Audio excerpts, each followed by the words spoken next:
Okay, I want to talk to the people who are listening to this video. Please pay attention to the video. I'm going to do some announcements first. I don't have a slide for the announcements. As a reminder, this Friday, we have a scrimmage. I have 6 people who have told me they were going to be at the scrimmage. This Friday, be at Sierra High School at 8:30 a.m. with black shorts, short sleeve shirt, and whatever beanbag, all your gear, and at 8:30 at Sierra High School, because I want us to talk and get warmed up. The syllabus says Harrison. Don't go to Harrison. Go to Sierra. The second thing is, when you walk out of this door, then your window to take the test opens. And remember, you're taking the test on the CFOAonline.com. CFOAonline.com. If you are not properly registered, you're way behind the power curve.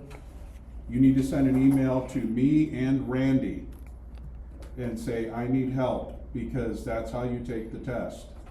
When you are properly registered, at the top on the horizontal bar, there will be a testing tab. You click on testing. You take the mechanics test, and you take the 80-question true-false non-playoff test. Remember to pay attention to the questions. So, whatever way you do it, if you take 80 screenshots or whatever, you need to note the question and note the answer you selected. If you fail the test, if you pass the test, you're good. If you fail the test, then it will have you take the test a second time, and you will only see the questions that you missed.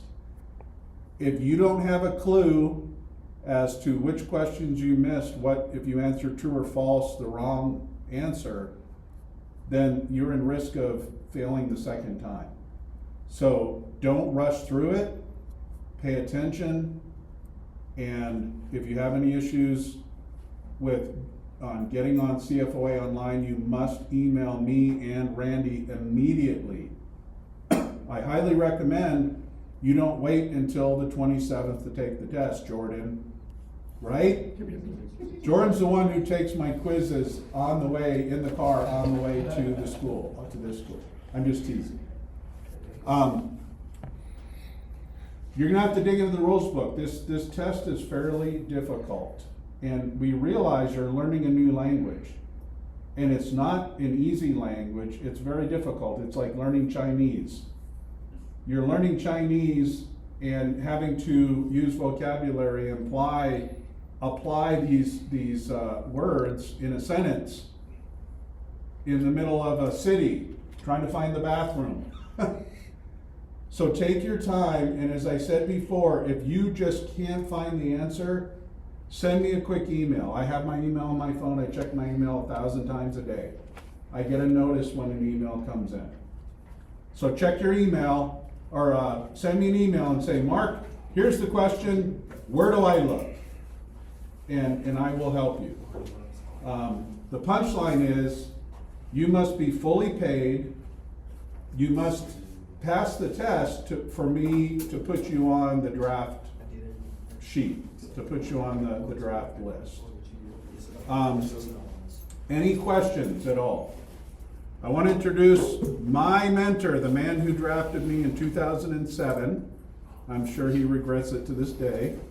Mark Van Gampleer, who is our graybeard. He is the most senior, not by longevity, but by qualifications, the most senior official in our association. So this is the man that you need to avoid eye contact, because he's way up here at the top of the mountain. Much of what I know is because of Mark. Can you do anything about him? So. I'll try to. All right.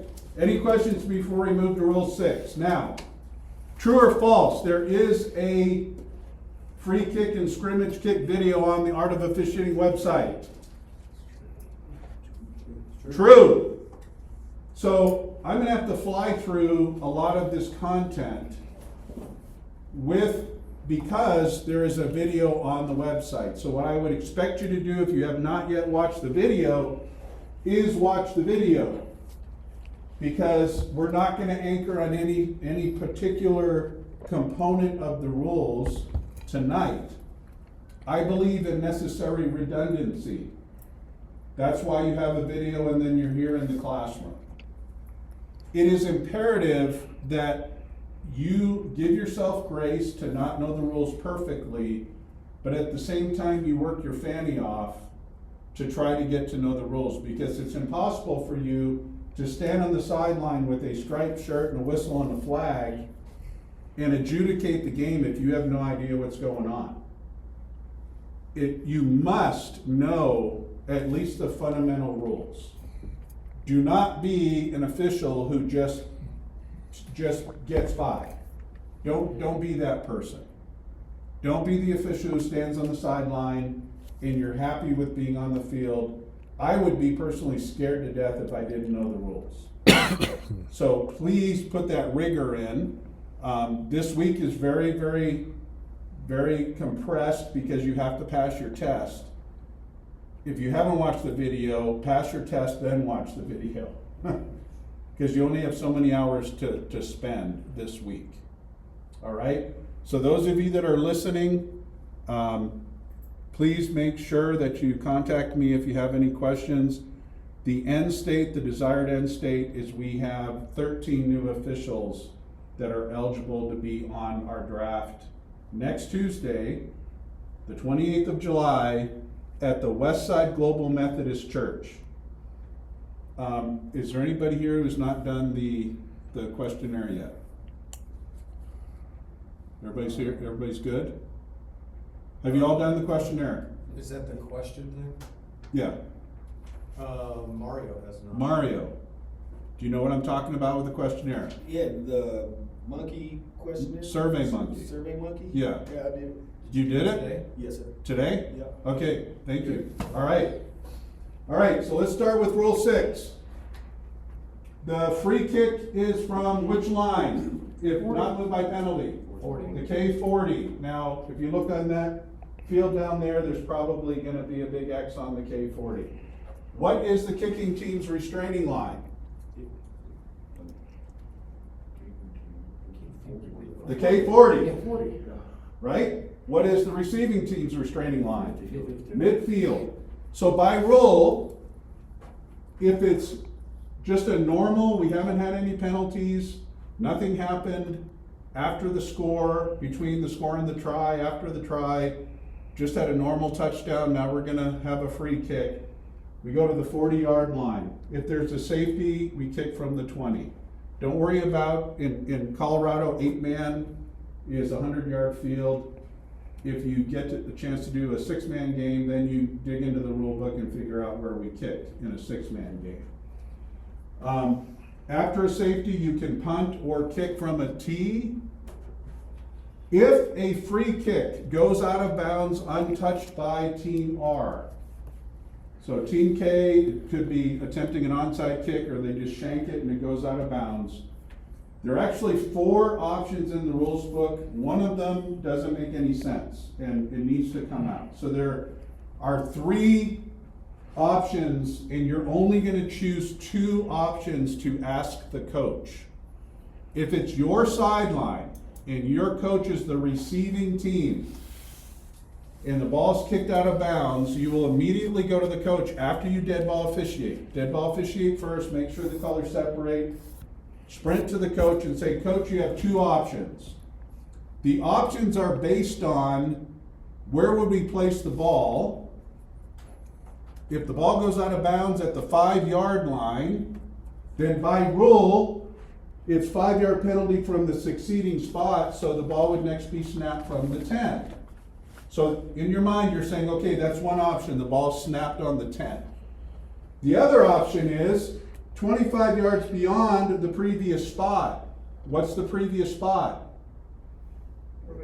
The K40. What is 25 yards beyond the previous spot? Nathan Public. The R35. So is the R35 more beneficial to the TMARS coach than the R10? Yes. Yes, that's why we don't even mention the option that doesn't matter. And then there's another option, 5-yard penalty from the previous spot and re-kick. And one of the subtle things we do is we ask the coach the options in order of what we want them to do. So I go to the coach. Coach, you want it on 35? Because I don't want to re-kick because a lot of bad things happen when we kick. So I'll say, Coach, do you want the ball out of bounds or next snapped on the 35?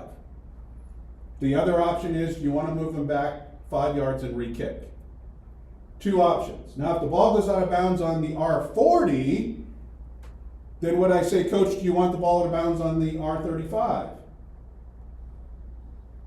No, that's behind the R40, right? So if the ball goes out of bounds on the R40, where does that coach get to next snap the ball?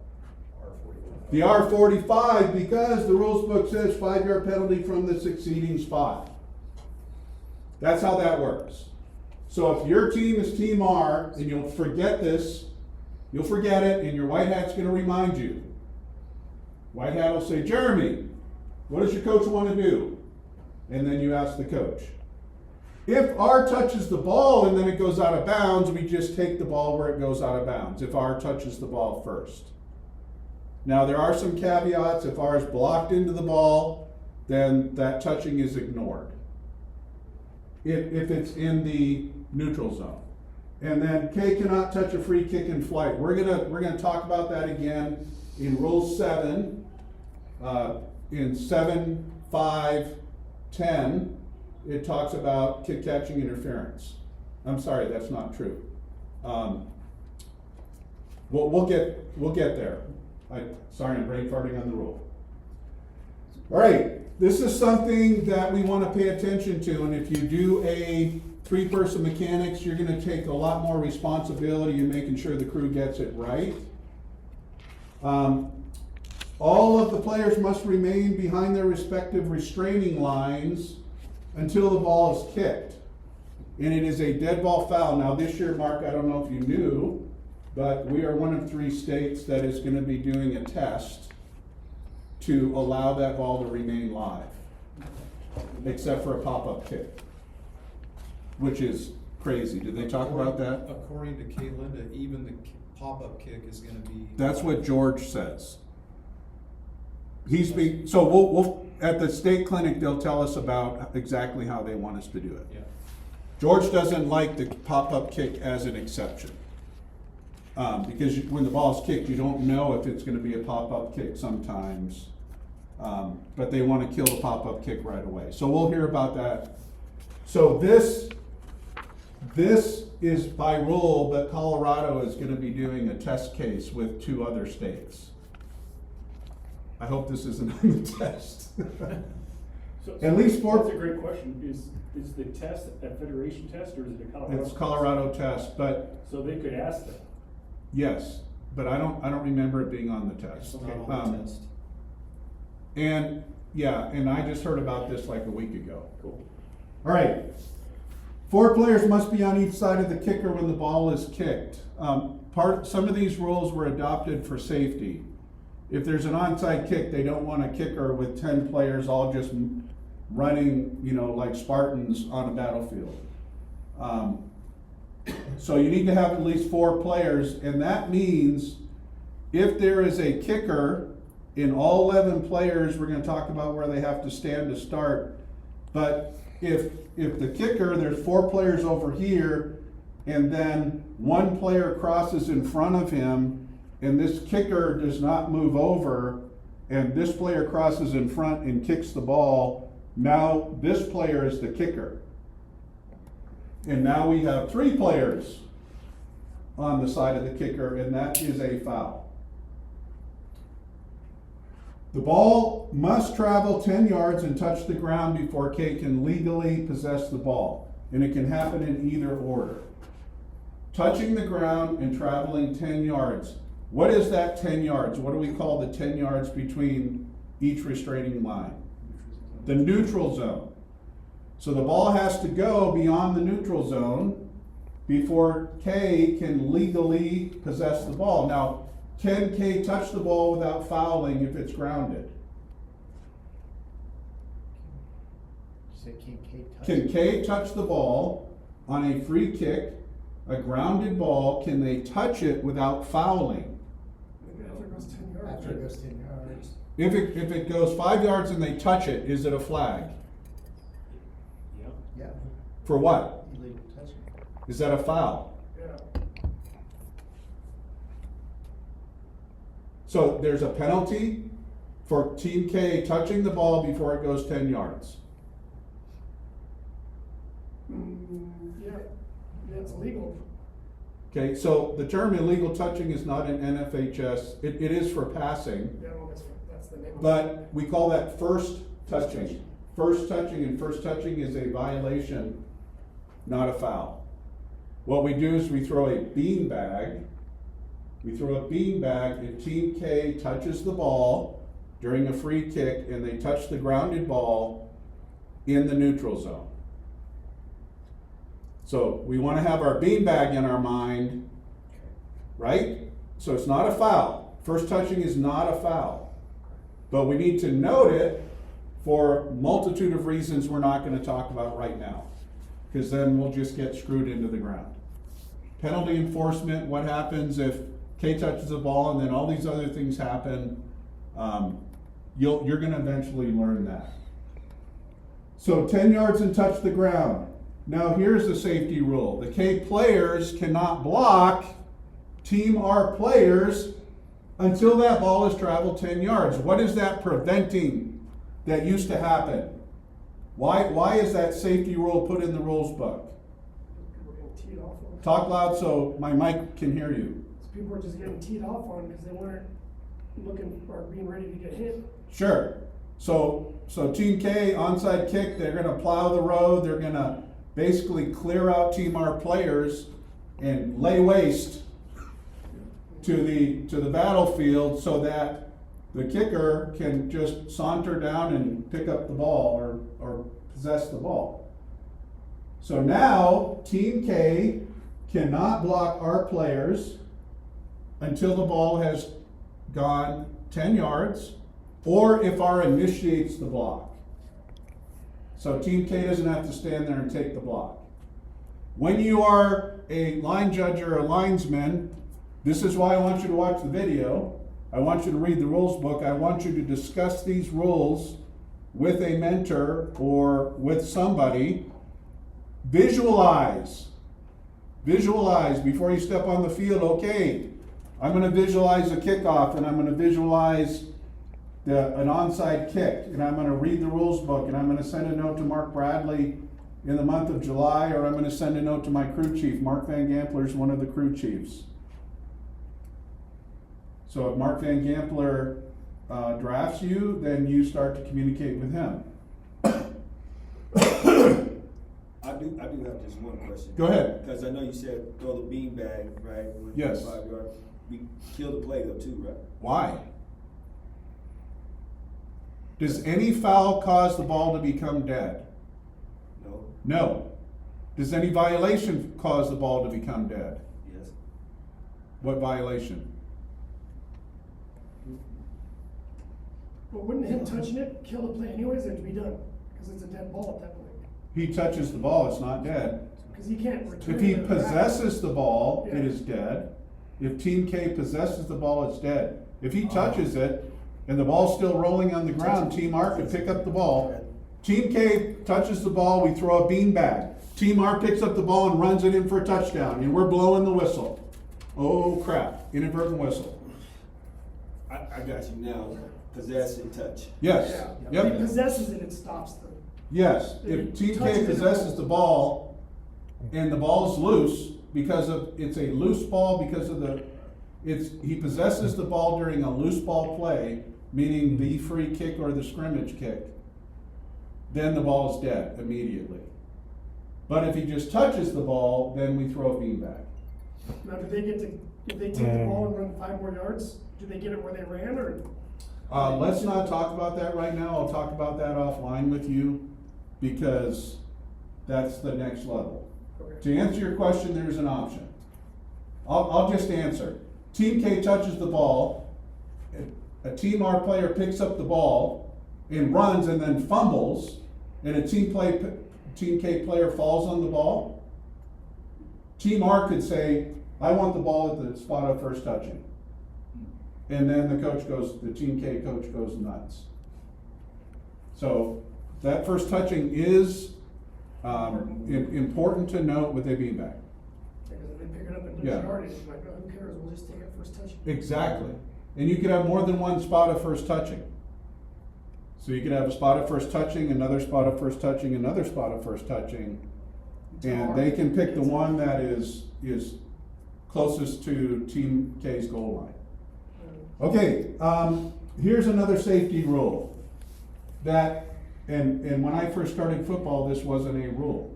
When I first started football, the 4 players wasn't a rule. When I first started football, the travel 10 yards before, the blocking was not a rule. So these are all safety rules. We don't have the ability of a Team K player to stand on the 20-yard line and just go flying down the field and the ball's kicked and he's at full speed. So every player on Team K must be between the K40 and the K35, except the kicker. The kicker can move back if he wants. And we're not gonna split hairs. If the guy's heel is on the white line, don't stop the game, don't throw a flag. If your coach is behind you, say, hey, coach, let's make sure your players are inside of the. Now, if he's standing on the 35, straddling, we fix that. But if his heel, if Team R is on the 50 and the player's toenail is on the 50, by rule he has fouled. We're not going to be that draconian. Does that make sense? Okay. And we want to make sure, this is super important for free kicks and scrimmage kicks and pretty much any play. It's a 3rd down and 20, and I'm anticipating a long pass. I want to make sure part of my pre-snap routine is to turn and look at the coach's area that becomes the restricted area when the ball is live. Coach, coming your way, sir! Coming your way! So free kicks. I'm standing on the K40 because I'm the linesman and I have the kickers. And I turn and I look downfield and there's a bunch of coaches and players in the coach's area. Hey, coach, can I get you back, please? I'm a big Chick-fil-A. Please and thank you. Coach, I need you back, please. Thank you. And if the coaches are there, I'm not lifting my hand to say I'm ready for the kick. I want to make sure that area is clear. We just talked about this. Team K cannot advance a kick. On that down, the free kick down, can Team K score a touchdown on a free kick down? Yeah, it'd be on a fumble, right? It's not a fumble. Okay, tell me the whole scenario and talk loud. They kick the ball, R receives it, gets blasted, fumbles the ball, K picks it up and runs it in for a touchdown. Because K cannot advance what? A fumble, No, or a muff. no, First touch. no. What does it say here? K cannot advance a kick. So if the status of the ball is a kick, then just think to yourself, the kick is not ended. The kick is not ended. The kick is not ended. So if the ball is muff, muff, muff, muff, then in your gonculator you're thinking it's still a kick. Now if he does possess it, and you were correct, if he does possess it, and then he fumbles, as soon as he possesses it, what kind of a play do we have now? A running play. So it's no longer a kick. So if he fumbles, yes, K can pick it up and score. Does he have to make a football move before he fumbles? So that's why you're going to make big bucks. We don't have the word football move in the rules book. I don't know if it's in the mechanics manual. It might be. But Mark, could you please explain as loud as you can, and I'll repeat it for the microphone. What are you looking for when Team R possesses the ball? Is this the pornography answer? You know it when you see it? You can't see. Anyway, you're looking for firm possession of the ball, the player being in control of it. On a kick, you might be looking for what you would call a football move. In other words, if I have it, I want to make sure I have the ability to take a step or whatever the case may be. If I get it and get blown up right away, before I try and take a step or anything like that, I'm probably gonna call that a muff. But if I have it you're looking at it as an official, and you look at it and you're like, okay, he's got possession, he can take a step, he can run, he can do whatever, then it's possession. When in doubt, when in question, how do you rule?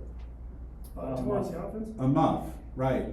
So if it's bang bang, we are not gonna say that he possessed the ball and fumbled it. Long enough. 2 steps. No, we don't say 2 steps. Nope. That's not like. No. So it's, and oh, by the way, officiating is a human endeavor. You've heard me say that before, and people are gonna have different interpretations of what is long enough. When in doubt, I would like it to be a muff, because if K recovers, they can't advance it. If you rule it's a reception, a catch, and a fumble, then K can pick up the ball and advance the ball. Cheap turn. Okay, they can recover the kick and gain possession, so K can possess the ball. If they are first to touch the ball and they dive on it and it's at the K49, so there's a kick and Team K runs down 9 yards and dives and possesses the ball, what do we call that? First touching. First touching. It's called first touching because K touched the ball before it went farther than 10 yards. They touched the ball in the neutral zone. This is interesting that they can advance a kick possessed in or behind the neutral zone. By the way, we're talking about scrimmage kicks. I'm sorry, I did not note that we're on to scrimmage kicks now. They can advance a kick possessed in or behind the neutral zone.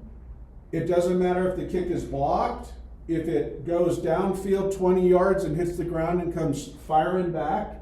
I've seen that, where it goes up in the air and it hits just right and it comes scooting back behind the neutral zone. Team K can pick up the ball, they can pass it, they can run with it, or they can kick it. Now, most players they're not savvy. So I've got plenty of video of players who possess the ball and just stand there. Or they possess the ball and go out of bounds. Very few players will possess the ball and take off. But it's interesting, they can kick it again. So the ball's blocked, pick it up, kick it again.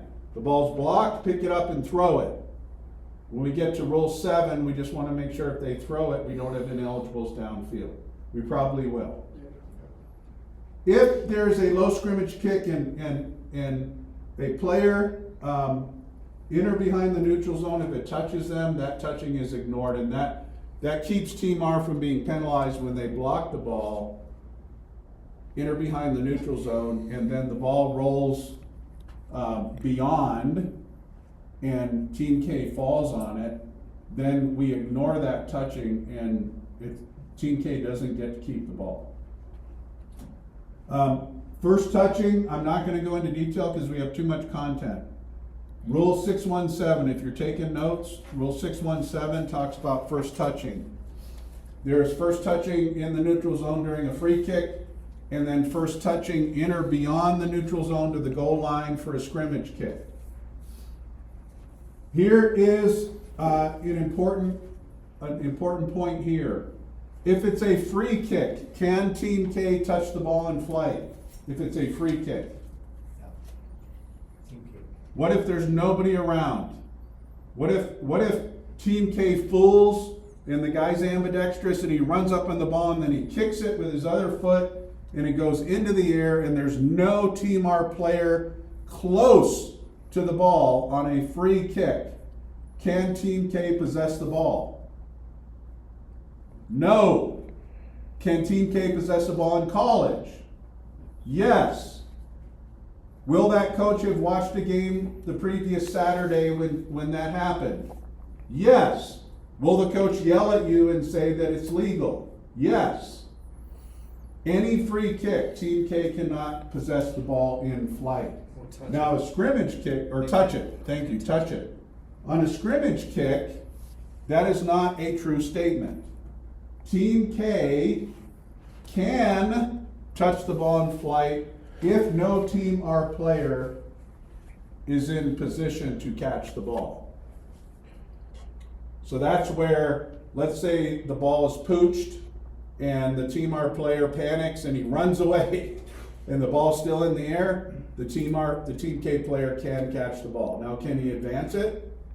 No. Is it first touching? Yes. Yeah.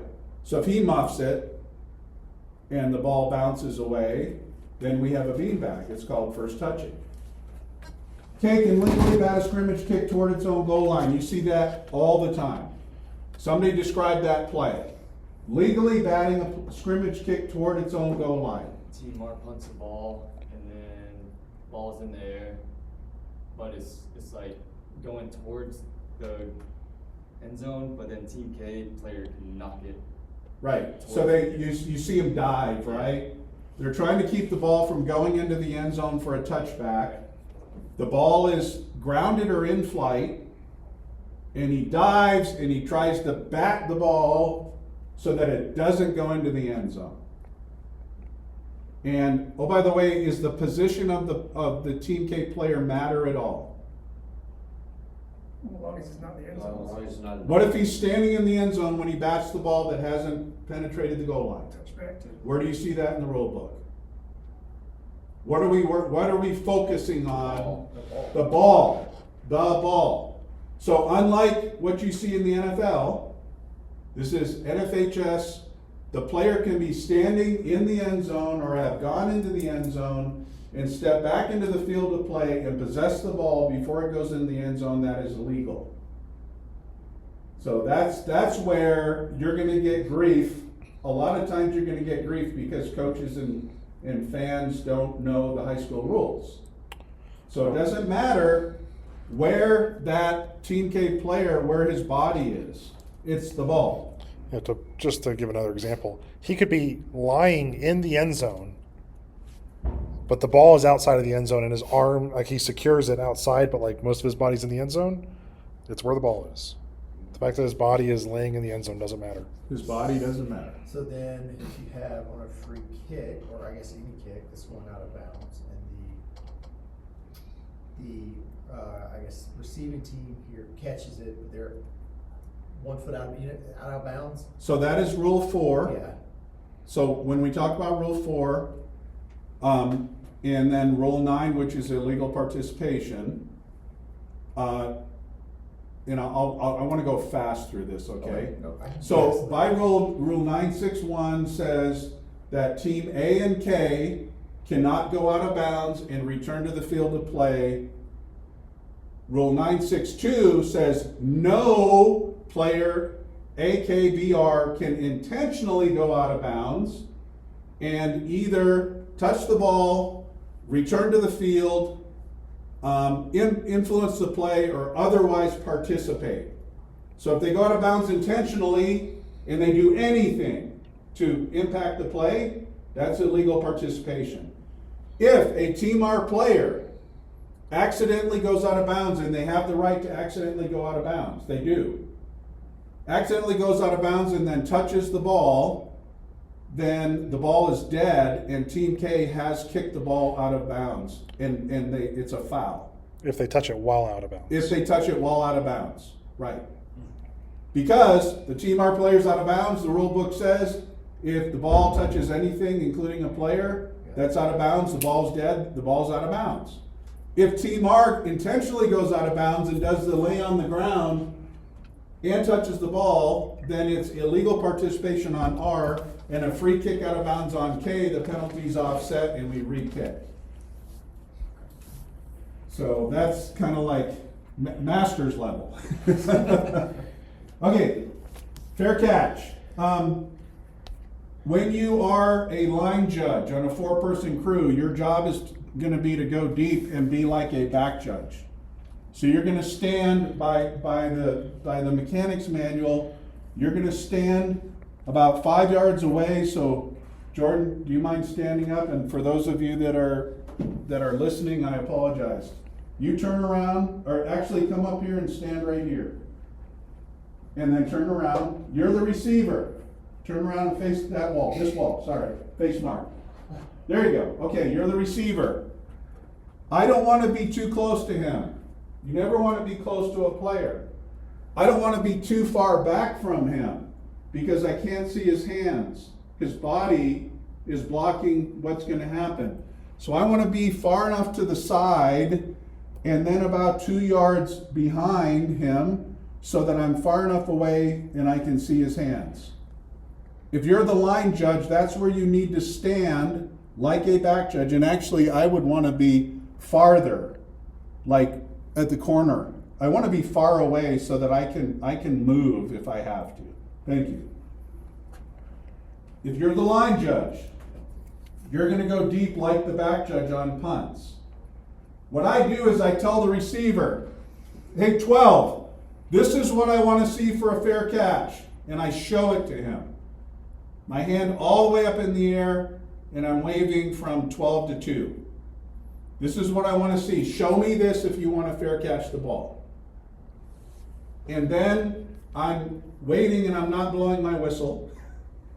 We talked about whistle discipline. Hopefully you watched the video on the whistle, how to blow the whistle, when to blow the whistle. Any receiver may signal for a fair catch. When the ball is kicked, all 11 Team R players can signal for a fair catch. All of them. And you might see that where the Team K purposefully pooches a kickoff, you might see more than one Team R player signal for a fair catch. The fair catch signal affords protection, and then the exchange, the payment for the protection is I cannot advance the ball. So I'm saying I won't advance the ball if you allow me to catch it without getting destroyed. All right? You can't advance the ball because you're being protected. Only the receiver who gives the signal is afforded protection, and you often don't see more than one receiver deep. But if you see R30 signal for a fair catch and R31 catch the ball, R31 is not afforded protection, although catching the ball, that player is a defenseless player. So any contact on the defenseless player must be legal. We're not allowing snot bubbles anymore. So that defenseless player could be contacted aggressively, but I want to wrap up tackle. Or I want contact with open hands. I can't launch and hit him with my shoulder. So a receiver who's catching the ball is a defenseless player by Rule 2, a defenseless player, I think it's 232, and that person is afforded protection. So fair catch signal, I catch the ball, I can't be contacted. My teammate signals for a fair catch, I can catch the ball, I can be contacted legally. It's not a foul. And can that, so, all right, I guess this is another crazy, but, all right, so you said anybody can waive for a fair catch. Yes. If the player that catches the ball doesn't wait for a fair catch, but someone else does. Yes. Can the one that catches it advance? So what does the rule book says? So we have a receiver forfeits, only the receiver who gives a valid signal is afforded protection. After the ball is caught or recovered by any Team R player, the ball is dead. Now, by rule, after a fair catch signal, if Team R catches the ball and starts running, we should be on our whistling. What kind of a whistle do we give? Tweet, tweet, tweet, tweet, tweet, tweet, tweet, tweet, tweet, tweet. We don't just go beep, we tweet. Look at me, look at me, look at me. This is different, this is different. Tweet. By rule, we could flag him for delay of game. I would never want to do that. Especially if a teammate signaled for a fair catch and then I caught it and I had no idea and I start to run, we kill it. And maybe throw a beanbag on that yard line if we want to remember where the ball was dead. Make sense? Okay. Valid signal. Now, kick catching interference. This is where we get to see videos now. So Tim, I don't think it's going to automatically start. I think you just click and it will start. Okay. So remember, K cannot touch a free kick in flight. They can't touch a free kick in flight. Can they touch a scrimmage kick in flight? Yes. All right. So I will click again, right? Yeah, if it doesn't, Okay. we'll fix it. So let's watch, I think it's one of these two players right here. One of these two.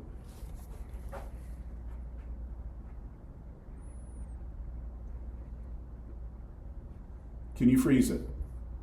Or do I freeze it? Oh, sorry. I think I have to do it up here. And as soon as he touches it, freeze it, please. Uh, Will it let us do it again? There we go. And free. Whoa, what happened? I'm trying to figure out how to do it. Okay. All right. What, do we have a foul right now or not? First touching. No. No. That's a box. What's the answer? No, first touching. Yes. Yes. Is it first touching? Yes. Is it a foul? Can Team K touch a free kick in flight? No. No, it's first touching, but he catches it, runs, so it kills him. Okay, so can he touch the free kick in flight? No. Is it a foul? Yes. Yeah, I guess Team K cannot touch a free kick in flight. That is a foul. It is called kick catching interference. no, I guess it's So- kick it on the ground and touch it. Is the ball dead? If he touched it in the ball, he did not catch it, is the ball dead? No. No, don't blow it dead. Please. Don't blow it dead. But what do we have here? Do we have a beanbag, a flag, or nothing? Beanbag. It's a foul. It's flag. First touching is not a foul. We throw a beanbag to mark the spot. We often pick the beanbag up, or sometimes pick the beanbag up. So we have a foul, we throw a flag. What is the spot of the foul? The 44. The R44, correct? Okay, now, let's advance it a little bit. Well, Can we? we have to start it over. We do? Yeah. Dang it.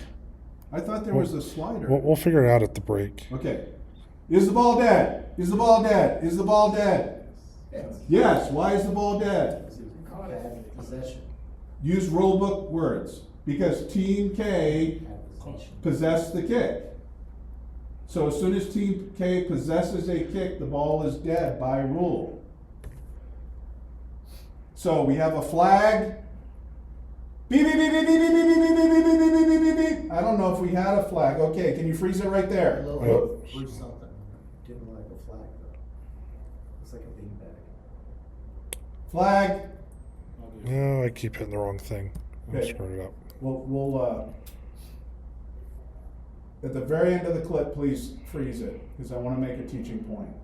There, he throws it. Tell me when. And now, okay, let it go a little bit more. I can't do that. You can? I gotta restart Let it. me describe what happens. This official and this official are very proud of themselves. This official saunters toward the midfield because he knows what happened. This official runs this way because he knows what happened. Can you play it one more time and freeze it kind of toward the end? Yep. So, ball's in flight. Foul. Blow it dead. Blow it dead. Blow it dead. Blow it dead. Blow it dead. Stop. How many players right here are being observed by any officials? None. What is the punchline? Dead ball officiate. Sometimes we throw flags and we're very proud of ourselves because it's unique and we go, yeah, I got that, I paid attention. This guy needs to be facing. The ball's dead. We're not gonna continue the game. He needs to be facing the players. All right. K cannot obstruct R's path to the ball. There is no halo rule in college, so there are 3 prohibitions In high when the school. ball is in high school. Thank you, Tim. There's no halo rule in high school. There are 3 prohibitions that are written in the rule book. Number 1, Team K cannot touch the ball. We've already talked about that. Number 2, Team K cannot touch R. Number 3, Team K cannot obstruct R's path to the ball. Obstruction could be, I'm standing in the way so you can't get to the ball. I could be standing still, and if R has to either hit me or go around me, that is a flag for kick catching interference because I obstructed Team R's path to the ball.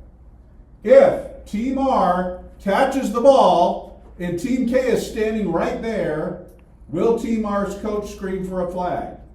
Yes. Why? Yeah, they think that he's close to him. It's like, Coach, what I would say to him, Coach, did your player catch the ball? Yes, there was no obstruction. He caught the ball. He successfully caught the ball. How can there be a foul? Well, he has bad breath. Okay, that's 15 yards. Does that make sense? So don't think about halo. Don't think about, well, he was really close. He ran by him. You can't touch the ball. You can't touch Team R. You can't obstruct their path to the ball. Those are the 3 components of kick catching interference. If the kick cannot score and breaks Team R's goal line, it is a touchback. What did I say? If a kick. How many times can you muff a kick before it goes into Team R's end zone? A million. Did you say a million or billion? A million is the correct answer. All right?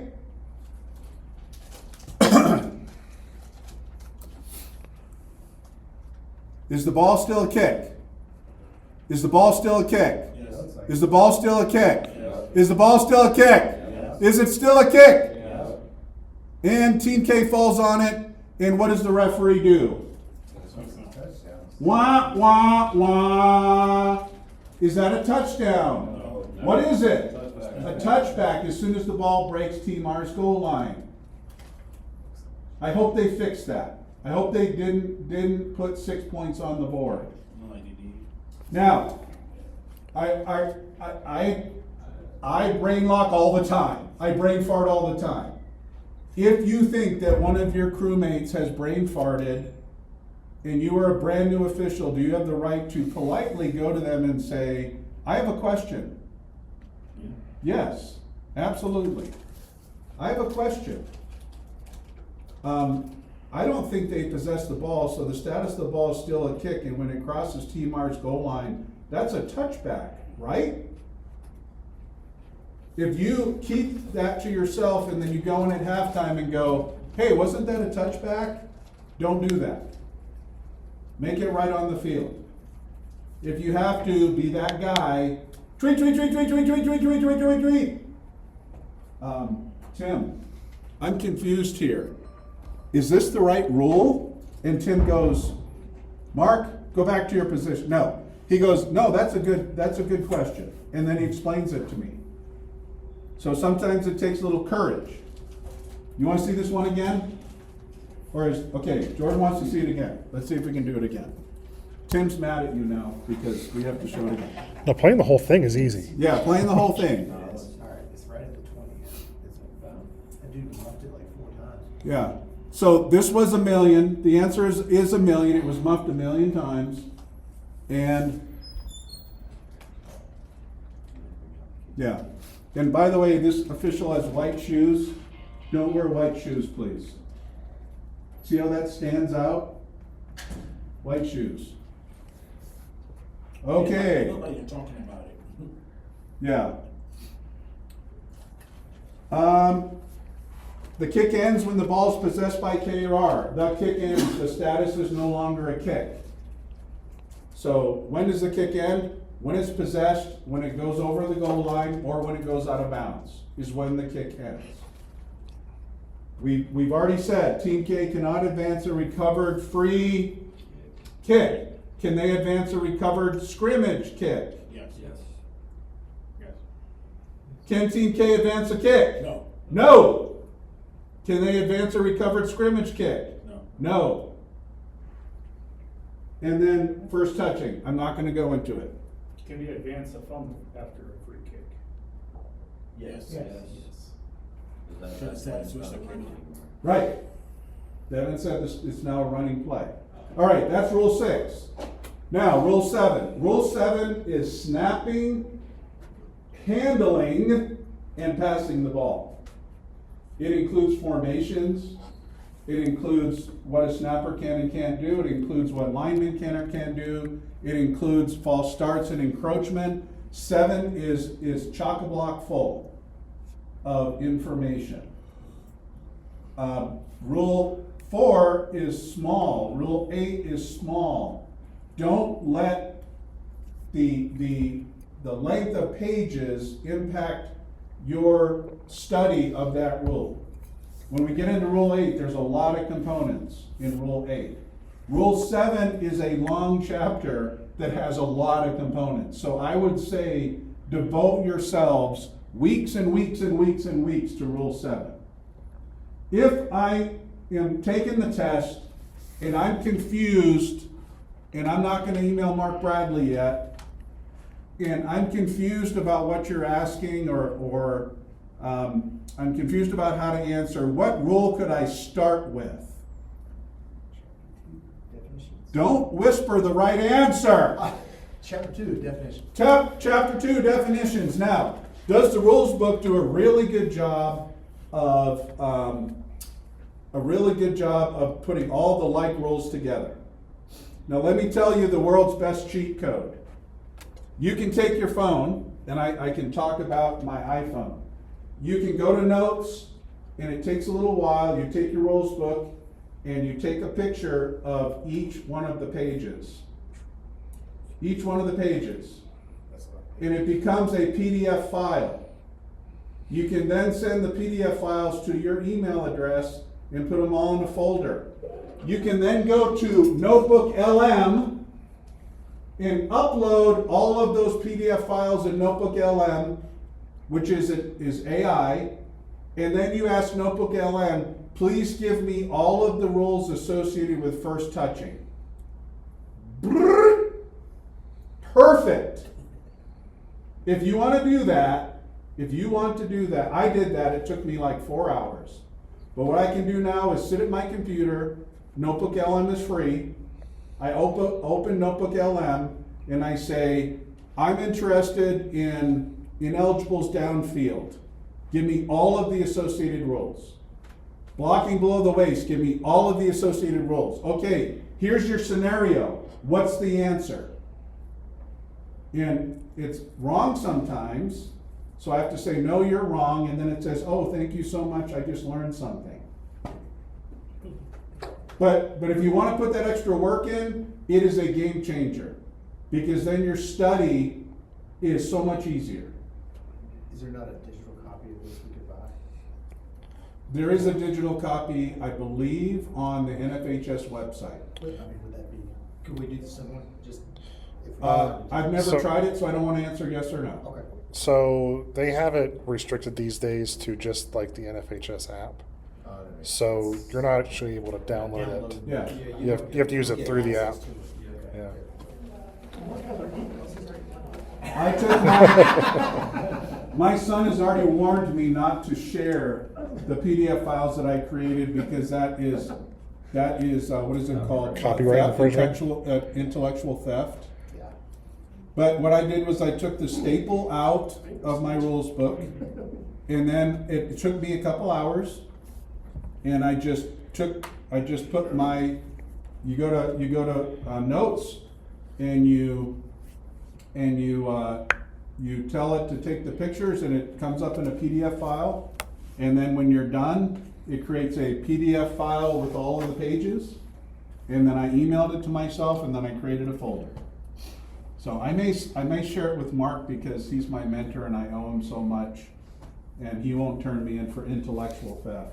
I will if you I don't do. want you to get in trouble with your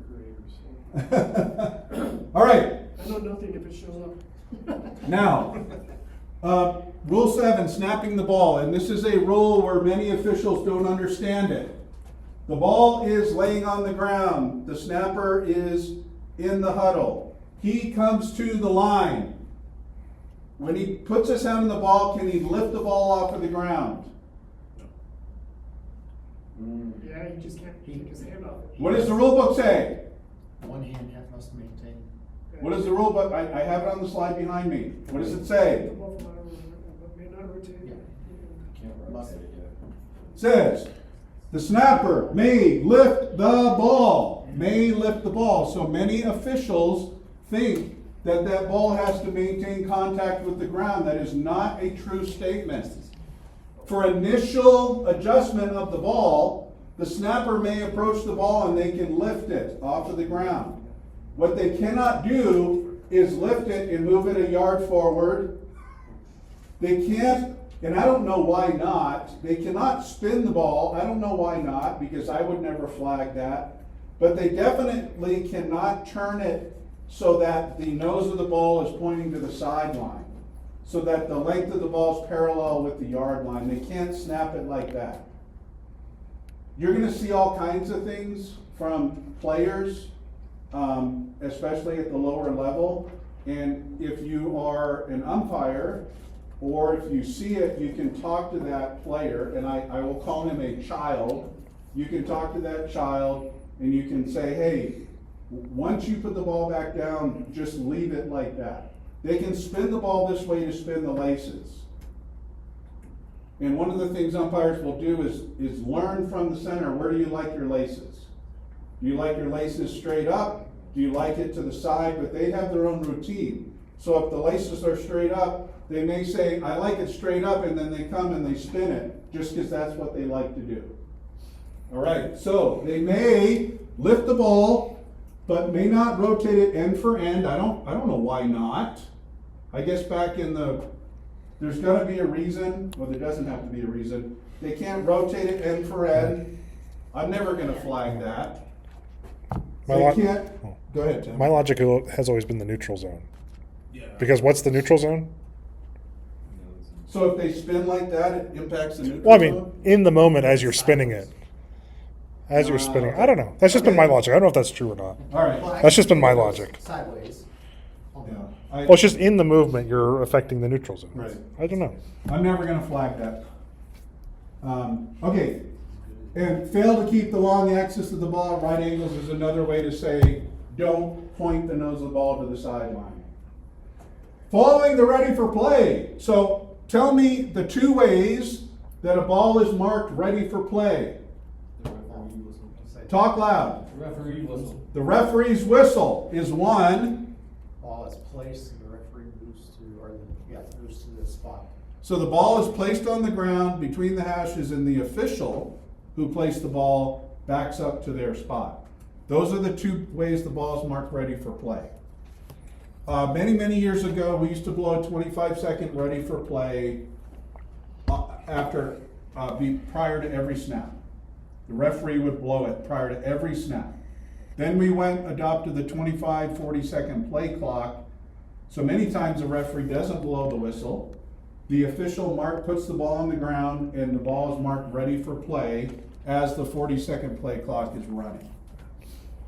The snapper cannot remove both hands from the ball, cannot make any movement that simulates a snap. So that's something I want you to adopt when you talk to coaches.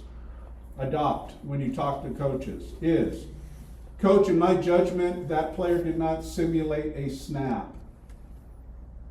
if the lineman is wiggling his butt, he's pointing, if he jerks, that is simulating a snap. But if he's just moving, he can move, as long as he doesn't simulate a snap. So the center cannot simulate a snap, like move his head up. If he's down and he puts his head up like this abruptly, then that's simulating a snap. If he looks up and points, that's not simulating a snap. So we want to make sure that we put those words in our vocabulary. He has to clearly pause before the snap. Get to the line. What is the illegal shift rule? We'll talk about that in a second. But when players leave the huddle, what is true about their movement to the line of scrimmage, and true about their stationary, how long do they need to stand? 1 second. At least 1 second. All 11 players have to be stationary simultaneously for at least 1 second before something else happens. So the snapper cannot stand, everybody's set, he puts his hand on the ball and then he moves it immediately. So he must clearly pause before the snap. And then after he initially adjusts the ball, so he can pick up the ball when he reaches it, adjust it legally, then he cannot lift or move the ball other than in a legal snap after that initial adjustment.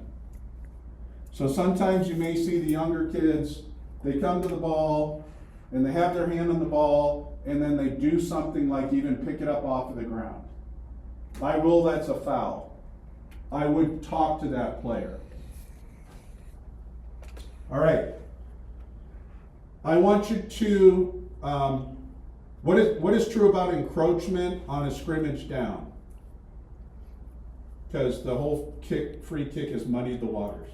What is true about encroachment on a scrimmage down? Breaking out neutral zone. Okay, so how big is the neutral zone? Football. The length of the football is the neutral zone. We have 2 scrimmage lines. If the ball is going from my right to my left, this is Team A's line of scrimmage. This is Team B's line of scrimmage. In between is called the neutral zone. What does the rule book say about encroachment?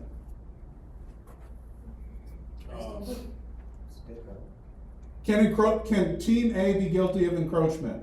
Yes. Yes. Can Team B be guilty of encroachment? Yes. Yes. And I don't want to get into philosophy a lot, but we want to make sure that we're not super draconian. If a Team B player is standing and his helmet is kind of leaning and his helmet is in the neutral zone, is that a foul by rule? Yes. Are we going to flag that every time? No. No. So in my video, if you look at the video, we want to make sure, did Team B gain an unfair advantage by being too far forward and being in the neutral zone? Many times, especially the younger kids at the snap, they're just going to stand straight up. So, encroachment is a live ball foul or a dead ball foul. It is a dead ball foul. So what we will do is we have the whistle in our mouths. If you're using, who uses a finger whistle? Anyone? Everybody uses a lanyard. Okay, you don't even use you use a finger whistle like between your fingers, right? Yeah, You don't put it on your fingers. I hold it in my fingers. Yeah, he's like the bald basketball referee. You do that in basketball too? I use a lanyard in basketball. Okay, so Mark he just holds the whistle in his fingers. If you use a lanyard whistle, we want you at the line of scrimmage. Don't wear the whistle in your mouth the whole time, because you need to use your mouth to communicate. So when the snap is imminent, you pick it up and you put it in your mouth. As soon as the snap goes off, you spit the whistle out so you can officiate. You don't want to be like basketball where you're running down the field with the whistle in your mouth. You have the whistle in your mouth, a player encroaches, you throw your flag. What kind of a whistle? Tweet, tweet, tweet, kill the clock, and run toward the white hat to make yourself big. Don't just stay on the field. Now, Randy said this in the mechanics last week. You'll see a lot of officials do this. It's one of my pet peeves. What's wrong? It's not high. I didn't know I saw it. So we throw flags to indicate that there was a foul. Who gets to see this? Nobody, not even me as the white hat. So how high do we want that flag to go? I'd like it to hit the ceiling. Just your body length, No, higher than your body. well, Like, your body length up. higher than your body. Higher than, I would say, at least higher than this ceiling is what I would like. Now, I've hit myself in the head with the flag twice now, and it really hurts. But you wanna get the flag up in the air so that your teammates can see it. The wing on the opposite side can see it. Yeah, we talked So about let's- this over the last 2 days at camp, and they said just your body length in the air is enough. Your height again on Your top height of you. above Yeah, so what if you're 5'2"? What if you're Muggsy Bogues? That's just. what I they wanna said. see the flag. So if that's what they told you, go with that. I wanna see it higher. I think it's personal stuff like Yeah. most of this stuff is personal. I would say don't sky it too high because then it looks like we're agitated. All right, so let's watch another video. Now, this player here, let's first talk about this formation. We have, is this player on the line or in the backfield, and what makes him a lineman? The player at the very bottom. Tim, do you have the ability to like circle? I can't see cursor? through you though. can't? Okay. No, I can. I just can't see through you. Oh, sorry. So the player at the bottom of the screen on Team A, he is a lineman or is he in the backfield? And what makes, by rule, what makes a player a lineman? Talk loud. His helmet is lined up with the center. It's hit Okay, up. is that what the rules book says? The measurement line of the waist. Okay, so there is, the helmet or the feet is intersecting an imaginary line that goes through the plane of the snapper's waist. Makes him a lineman. What makes him a back? Or what makes a player a back?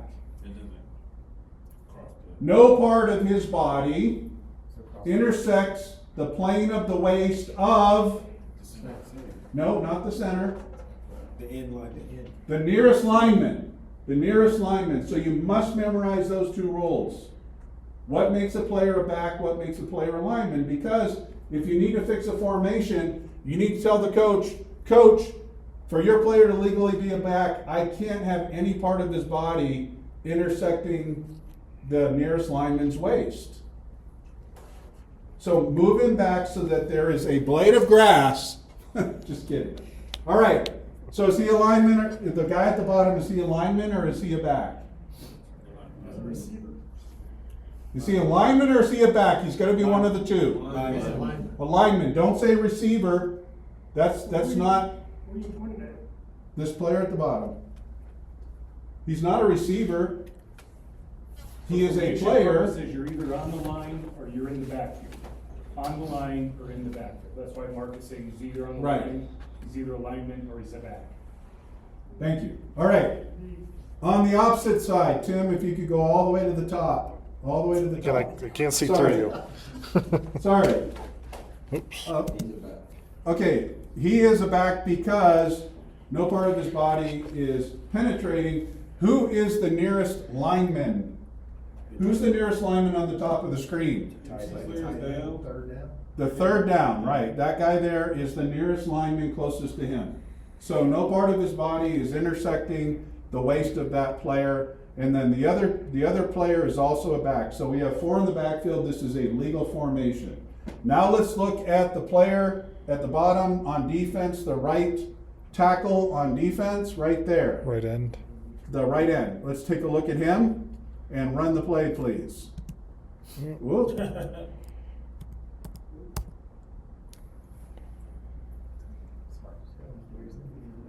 Whoop. I told you to pick the wrong dude.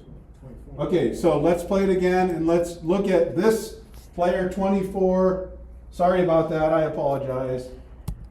This is classic encroachment.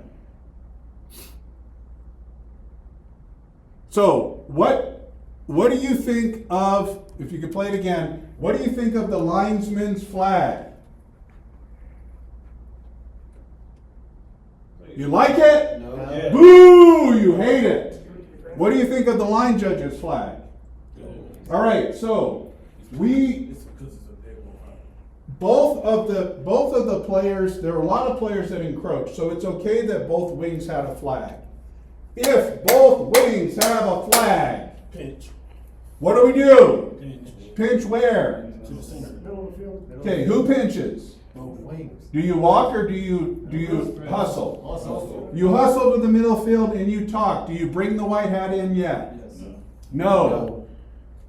So have a conversation. Now, should one person be running in doing this No. encroachment or doing this? No. How many of you are basketball officials? What is a blarge? Large? A blarge.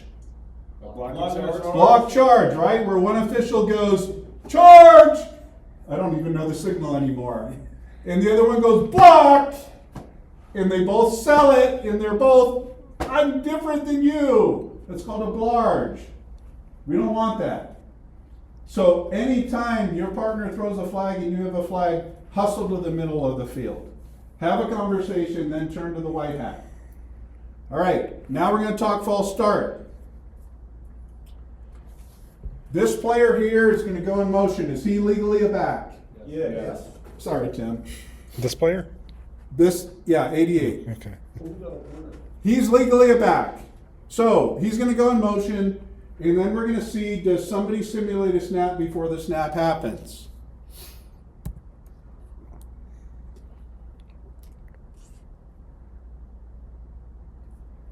Classic false start. Now, did Team B foul? Did they encroach?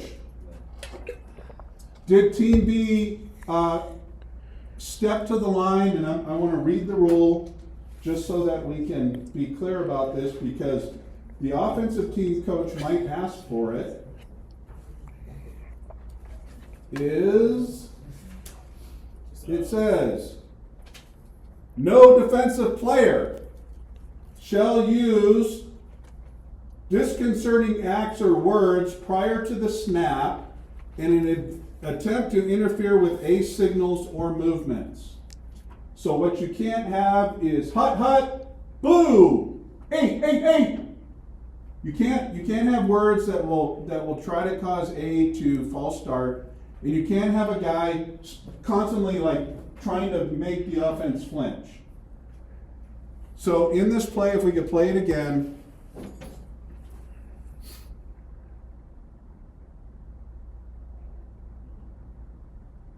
All right, so what is wrong with this picture? What is wrong with that flag on the bottom of the screen?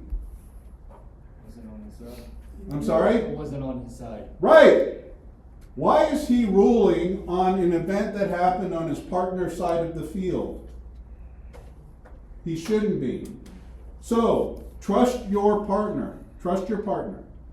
I did a game, Colorado Springs Christian School. We were in the bus at halftime, and I was the line judge. I don't remember. Steve O'Donnell was the opposite wing, and there was a player that I thought was lined up in the neutral zone on Steve's side of the field, and I threw a flag. And when I went to Mark and I said, I've got encroachment on the offense, and Mark goes, what number? And I said, 65. He said, that is not your player. And he waved off the flag. What's the message to Mark Bradley? Don't do that. Don't rule on your partner's side of the field. Let your partner do his I job. can't believe I would have done that to you. You don't believe that? I can't believe I would have done that to you. Yeah. No. And then as I was walking away, he said, you rookie. No. I have another good Mark Van Gampler story. But when I tell you I've made every mistake that you will ever make in football, and I've made it like 3 times, trust me. So that flag should not happen. The umpire threw a flag. That's kind of okay because his key was the guard on the right-hand side. This guy definitely should have a flag. And what do we do if there are two flags on the field? Right, so what is this guy doing? He's already doing this. We have two flags on the field, what should he do? He should go talk to the umpire. And if that guy doesn't have a flag, go talk to the umpire. If that guy does have a flag, come together and talk. Okay, very good. We cannot, so false start is simulating a snap. Rule 7 basically says that Team A cannot have any movement that simulates a snap that is intended to try to cause B to encroach. I'll read the words. Any shift or feigned charge simulates action at the snap. Any act is clearly intended to cause B to encroach. Can't do that. And you'll see it all the time. How many of you are old enough to know what the Dallas shift was? Tom Landry, Dallas Cowboys. They would come to the line, they would stand, and then they would all stand upright and then go down into a 3-point stance. And the Dallas did that. So some players are taught that, especially on 4th and short, they come to the line and they do something they've never ever done before in the game. And it's clearly clearly intended to cause B to encroach. That is called a false start. There is no such thing as offsides in NFHS. You'll hear the word occasionally, we better not use the word. We don't use the word lateral. There's no such word as lateral. What do we say instead of lateral? Backward pass. Backward pass. Dude, welcome. All right. Now we talk about scrimmage formations. You are most likely going to be the line judge or the linesman. The linesman or head linesman is on the chain side and the line judge is on the press box side, and the referee is 12 to 15 yards away and wide, and the umpire is about 7 yards away and in a position so he doesn't get in the way of the linebackers. After the ready for play, and this is a Rule 7 rule, all Team A players must momentarily be between the 9-yard marks before the snap. On a numbered field, where is the 9-yard mark? Say numbers, but give me different. What's the opposite of top? Bottom. The bottom of the numbers is 9 yards from the sideline. What does that rule prevent? The hideout play, where a Team A player steps onto the field and acts inconspicuous, and a Team B player does not notice he's there, and he runs down the field and scores a touchdown. Notice this does not say Team K.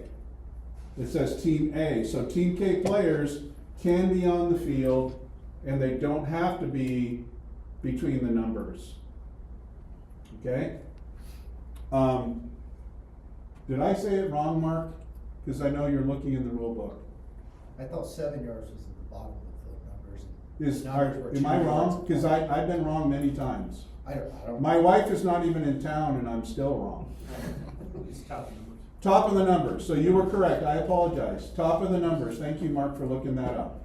So the top of the numbers is the 9-yard mark. So they must be momentarily inside the top of the numbers after the ball is marked ready for play. At the snap, at least 5 players, and there are exceptions, but we'll talk about a normal scrimmage down, must be numbered 50 to 79. Now in sub-varsity, we are going to provide some grace, because many times in sub-varsity we don't see precise numbering.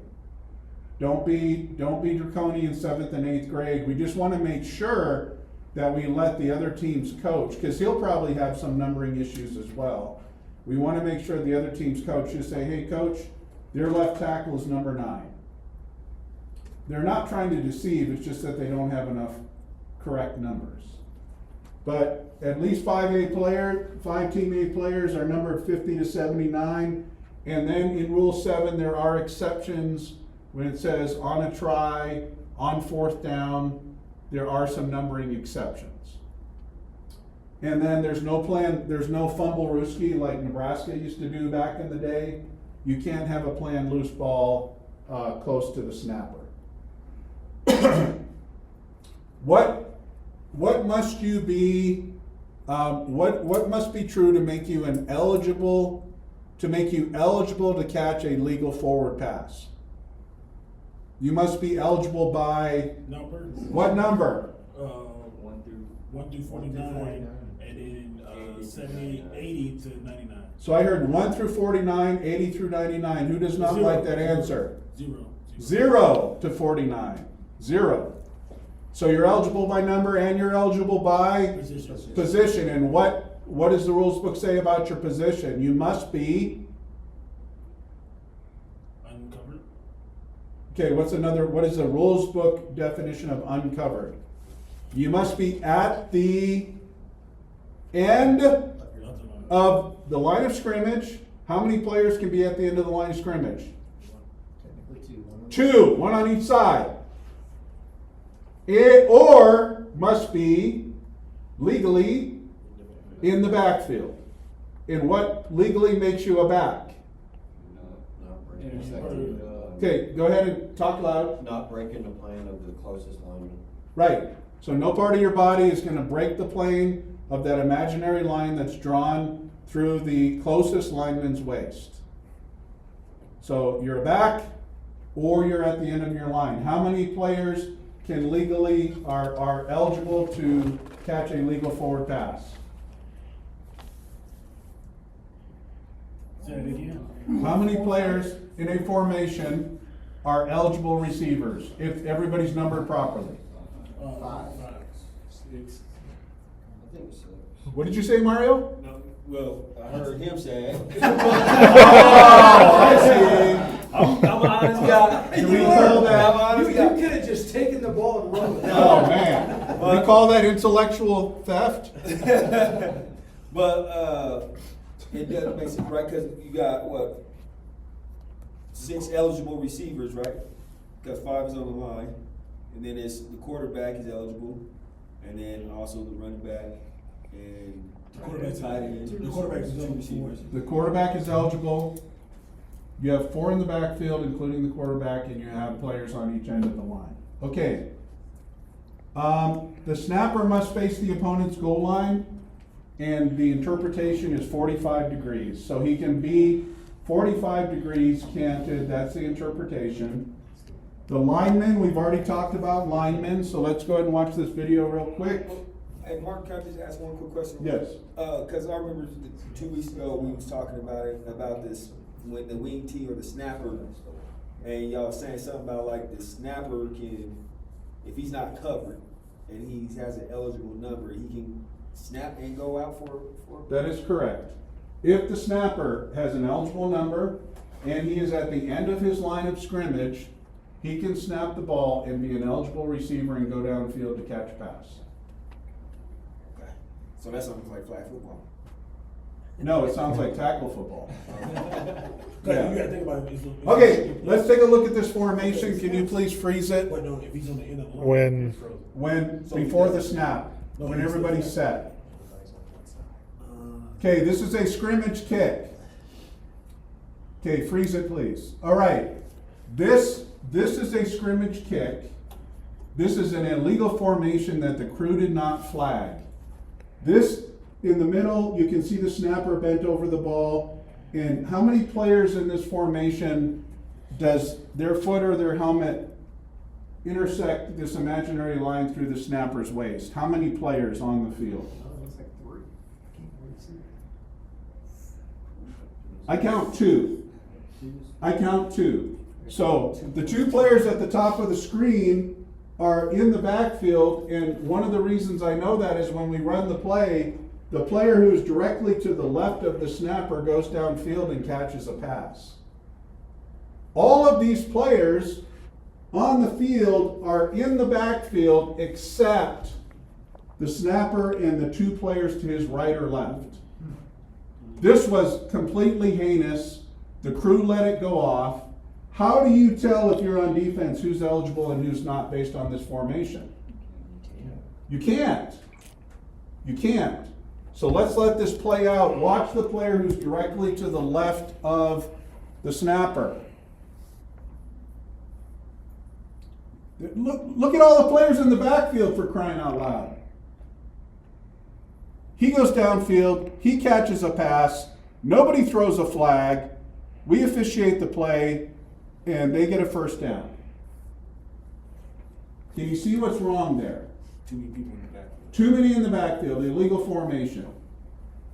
Is that clear? Yeah, okay, very good. One player can be in no man's land, meaning his helmet can break the waist of the snapper, but he's legally in the backfield, and that is the quarterback when he's under center. And no more than 4 players can be in the backfield. This is my crew. Let's watch this and freeze it, Tim, please, when I ask you. And freeze it. What is the head linesman doing? Punching back. Why? Because his player who's closest to him is in the backfield. What is the line judge doing? Punching back. Why is he punching back? Because the player closest to him is in the backfield. How many players do we have in the backfield? 5. When you are punching back and your teammate on the opposite side is punching back, your spider sense better be tingling hard. And you better be good at counting. So count. Now, is it possible that you could both punch back and still have a legal formation? Yes. Is it legal here? No. Okay, let's let it roll. 5 in the backfield, 2 punching back. The ball is snapped, and nobody throws a flag, but God said, I'm going to step in, and I'm going to fix this. Does that make sense? Okay. I don't know those last 3. So if you have your player closest to you is in the backfield, that's why we punch back. My closest player is in the backfield. The other guy, he says my closest player's on the line. You count. I've got 1. That's 2, 3, 4. I'm legal. What is the mechanic if I plan on throwing a flag for an illegal formation? Tap your flag. Tap, tap, tap, tap, tap your flag. We should have 2 flags in the air. Both wings should flag illegal formation. Hey, Mark, Yes. is that in the mechanics manual, the tap of the flag, or is that just a? Good question. I will get you the answer. I'm not really sure of the answer. I It was is? just wondering. I'll look it up. I'll use Google LM Yeah. or Notebook Look it up LM. in your PDF. Yeah, okay. Here's the line of scrimmage. Hopefully you guys are digging into the Reading Study Guide. A lineman is any player within one, so now we're talking about Team B. A lineman is any player within 1 yard of the line of scrimmage at the snap. So who's the greatest linebacker in the history of football? Lawrence Taylor. Lawrence Taylor, number 56. What was his position in the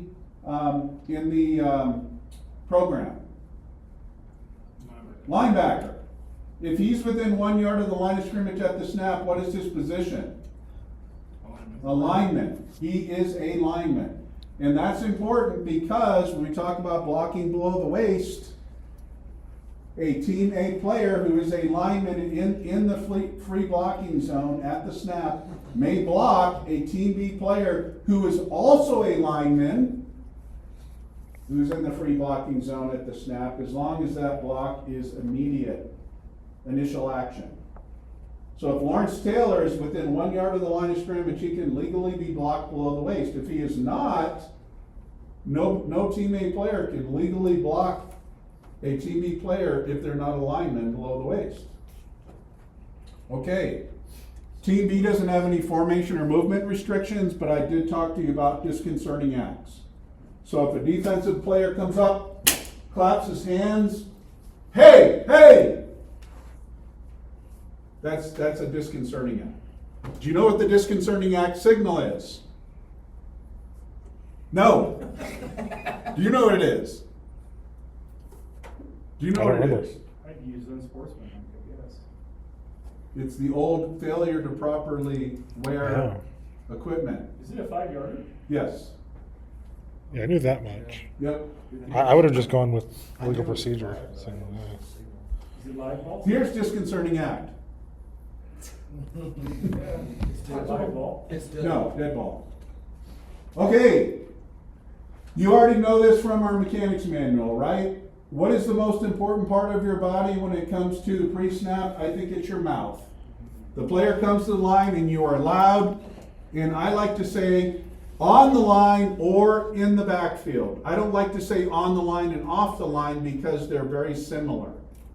So I like to say, 88, you're in the backfield, 88. Especially if he's supposed to be on the line. I've got 5 in the backfield and he's confused. I'll say, 88, you are in the backfield. And especially if his coaches are behind me.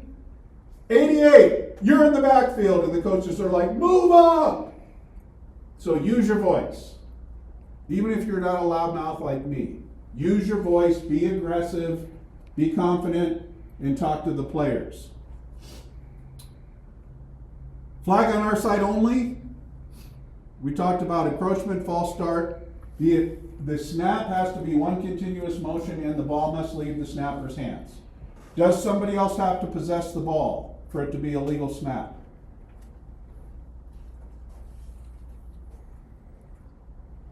If the ball leaves the snapper's hands, does it have to be possessed by a teammate player for it to be a legal snap? No. So sometimes you'll see the snap and it just goes scooting on the ground because it slipped out of the snapper's hands. We talked about shifting. All 11 players must come to a complete stop for at least 1 second. Leaving the huddle is a shift. I want you to watch, and a lot of times the illegal shift is because of confusion. It's not an attempt to deceive the defense, it's because people are confused. So go ahead and run this. Players are coming out of the huddle, they're shifting, and now we've got movement and movement. So was everybody stationary for at least 1 second? This is a foul for an illegal shift. Illegal motion, so after everybody comes to a complete stop for 1 second, then multiple players can shift. Coaches will yell at you because they don't like it when multiple players move at the same time. It's legal as long as they do what? Come to a complete stop again. So you can have players move and shift as long as they don't simulate a snap when they shift. They don't simulate a snap. Everybody comes out of the huddle. They all come to a stop for a second. A bunch of players move. They all come to a stop for a second. And then one player goes in motion.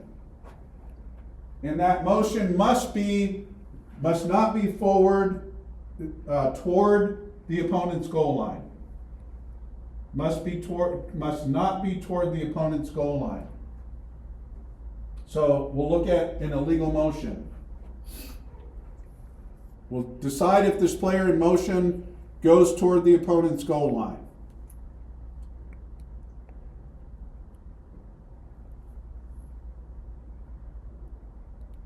Players in motion.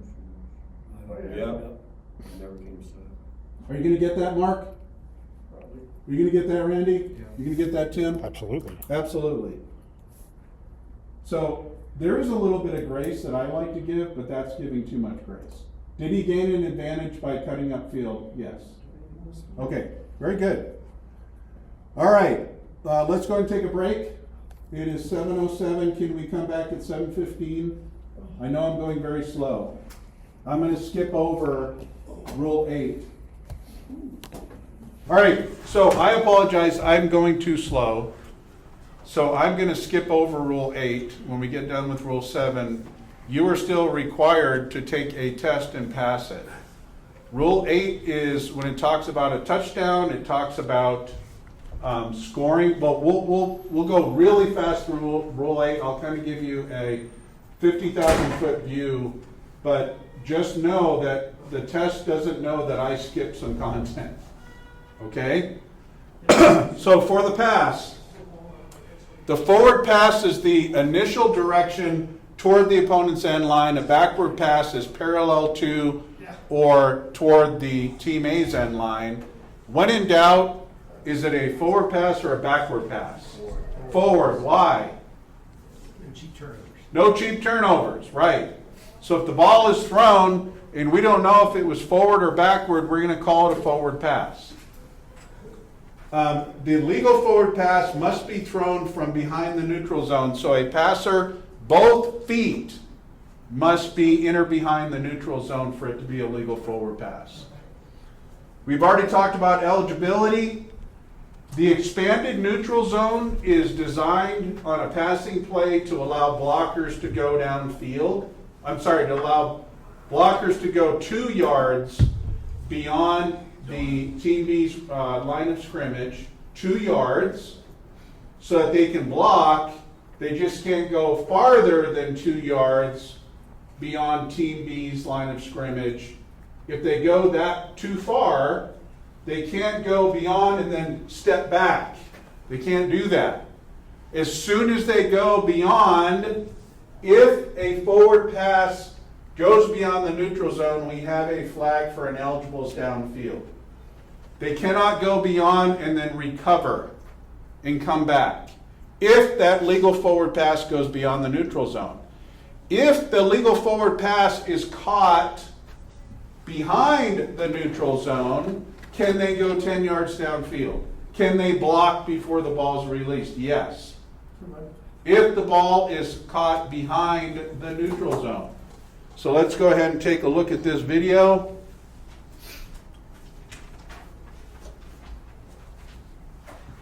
And as soon as the ball's released, can you freeze it? Freeze it? Okay. This lineman, Tim, if you can circle him. Which one? The lineman right here. That lineman right there. Watch him. And as soon as the ball is released, freeze it, please. Freeze. Where is he? He is 6 yards, 5 or 6 yards downfield. Is he ineligible downfield? Yes. Who's going to get that flag?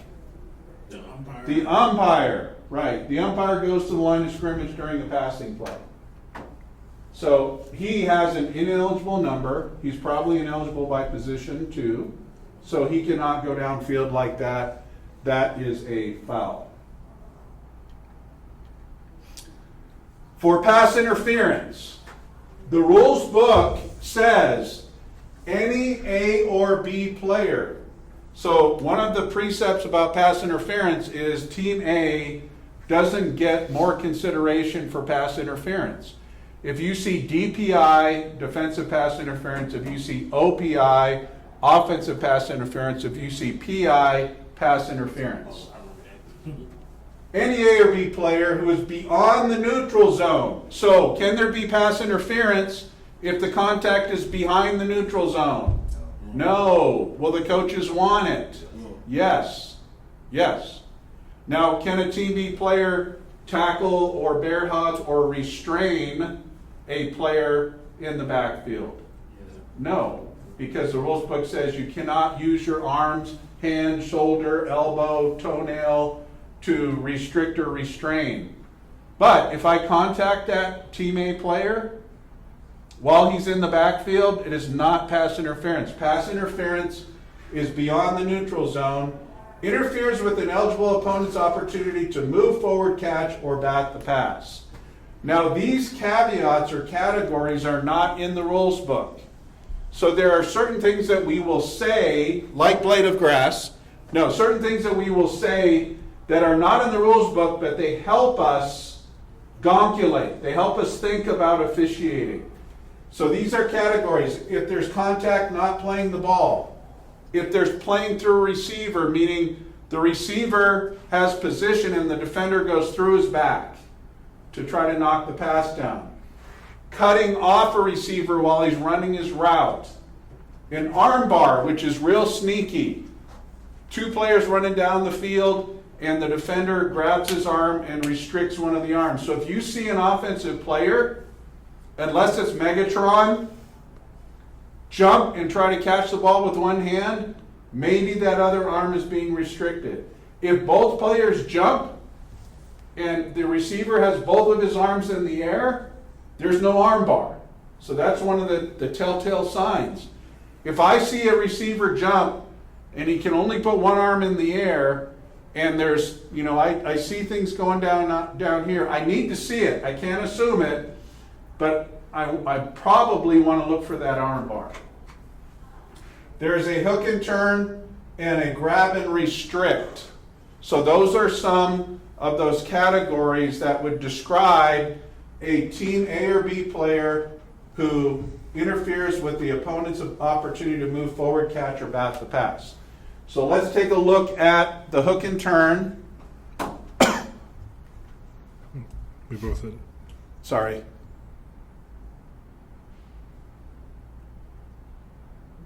You see that defender? So he's up here in the top. If you can circle that. You see him, he grabbed him and threw him to the ground.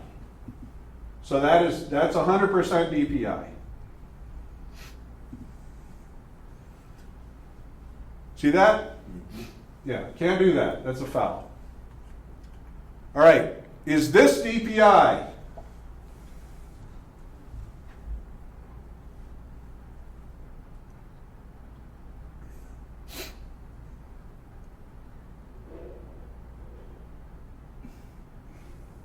Yes. So if you could go back, by the way, Yes. this is Ray Lutz. Ray Lutz, who is a very significant person in my life, very significant person in Mark Van Gampler's life. I consider Mark my football father, and Ray Lutz my football grandfather. Ray Lutz, if you go to my website, there's a tribute to Ray at the bottom. I would highly encourage you to look at it. Just a phenomenal man for basketball, track and field, and football, and probably other sports as well. It is. No. Yes. No. It's his turn. His head's turned back. So talk out loud, what are some things? His head's turned back. He's looking at the ball. So the defender turns to look at the ball. Can that offensive player grab the defender and pull him to the ground? No. No. Can the defender turn and look at the ball and create contact to try to catch the ball? And this is why, if you show this video to 100 people, you may get a 50-50. Now, Ray chose to flag this.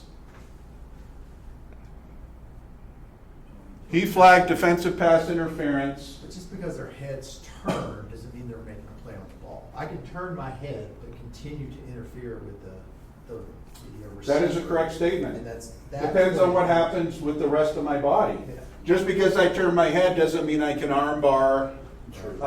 But both of Team A and Team B have equal opportunity, equal rights to try to catch the ball. Mark, what is your opinion on this? On this play, Yes. can't really tell. Maybe play it all the way through again.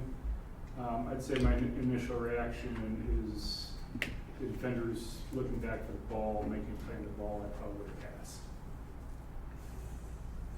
I feel like they more so like right when they get to that goal line area, they feet collide. That would make them fall. The feet collide is what you said? Yeah.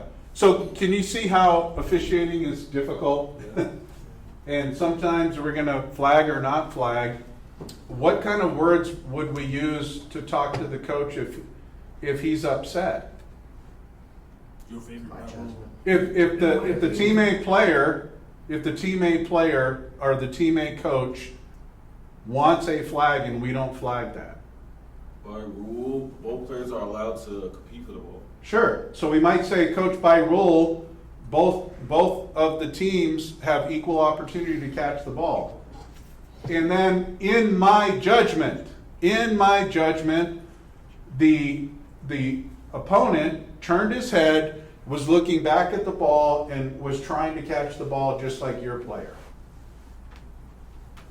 So using rules book rules or words is very important. Okay, very good.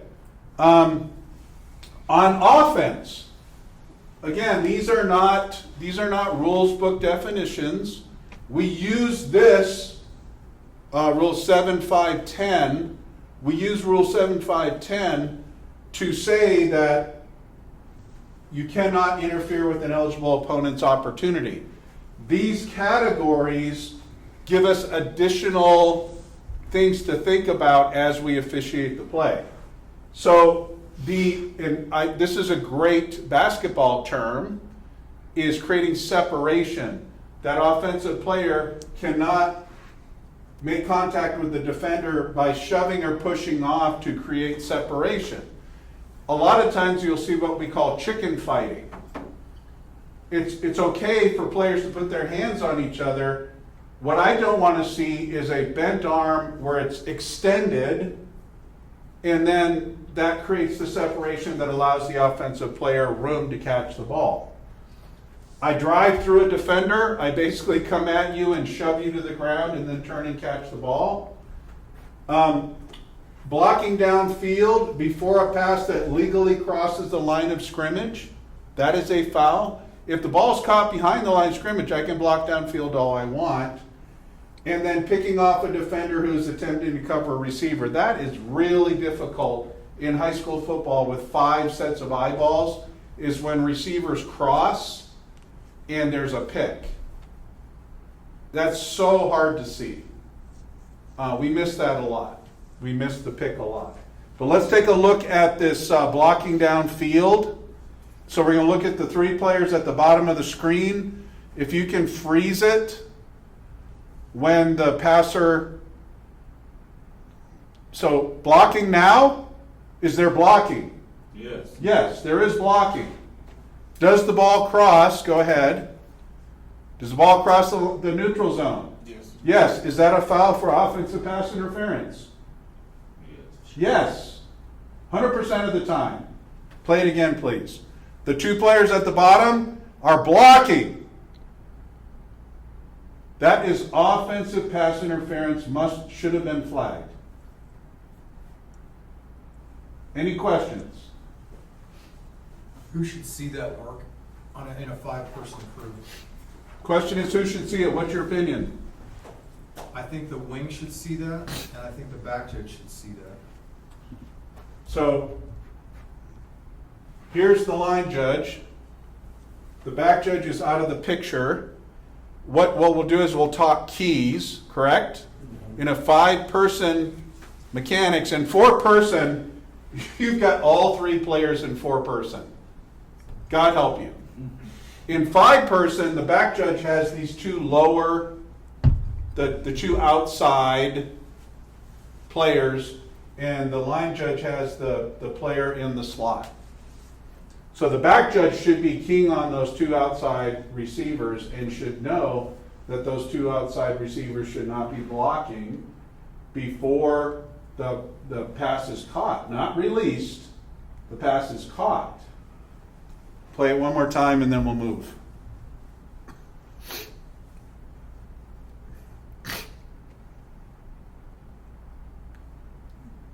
So that's a flag for offensive pass interference. All right. Rule 8. So Rule 8, I'm just going to I'm going to skim, take 2 minutes. When we talk about Rule 8, and there is a Rule 8 video on my website that I updated to reflect the new editorial change, which is actually a significant rules change, about when a touchdown is scored and there is a foul. If you are reading a test question and a touchdown is scored and there's a foul, go to Rule 8 and figure out which one of the articles applies. We're not going to do it now. A try is after a touchdown. We snap the ball from the B3, and the try is either a field goal attempt for 1 point or a touchdown for 2 points. Team B cannot score in a try. They cannot score in a try. So as soon as Team B possesses the ball, or as soon as the kick has failed, it's done. That is not true in college. There is a discussion of force. Force is only in relation to the goal line, so force is not the ball being forced from the end zone into the field of play, or the ball being forced from the field of play to somewhere else in the field of play. Force is always the ball going from the field of play into one of the two end zones.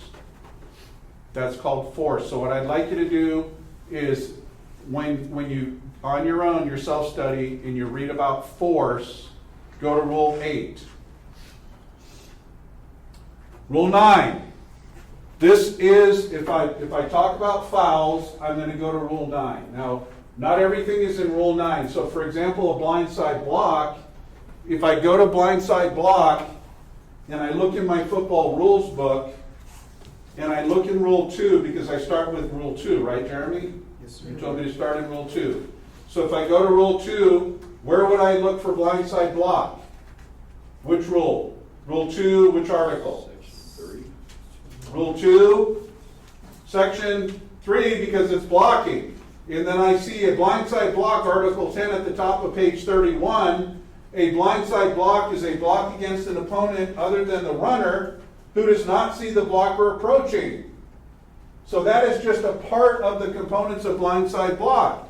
Then I go to the free blocking zone at the top of page 35, and it says, talks about the rectangular area that is 4 yards on either side of the ball and 3 yards beyond and behind. That's the free blocking zone.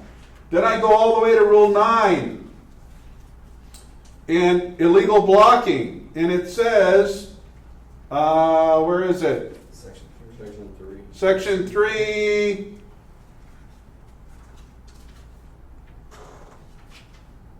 Why am I not finding it? Page 74, section. Wait. The block in the back. No. Help me. Oh, here we go. Rule Section 9, Section 4. Rule 9, Section 4, Article 3, November. Execute a blindside block outside of the free blocking zone with forceful contact unless initiated with open hands. So we have components of the blindside block in 2 sections of the rules book.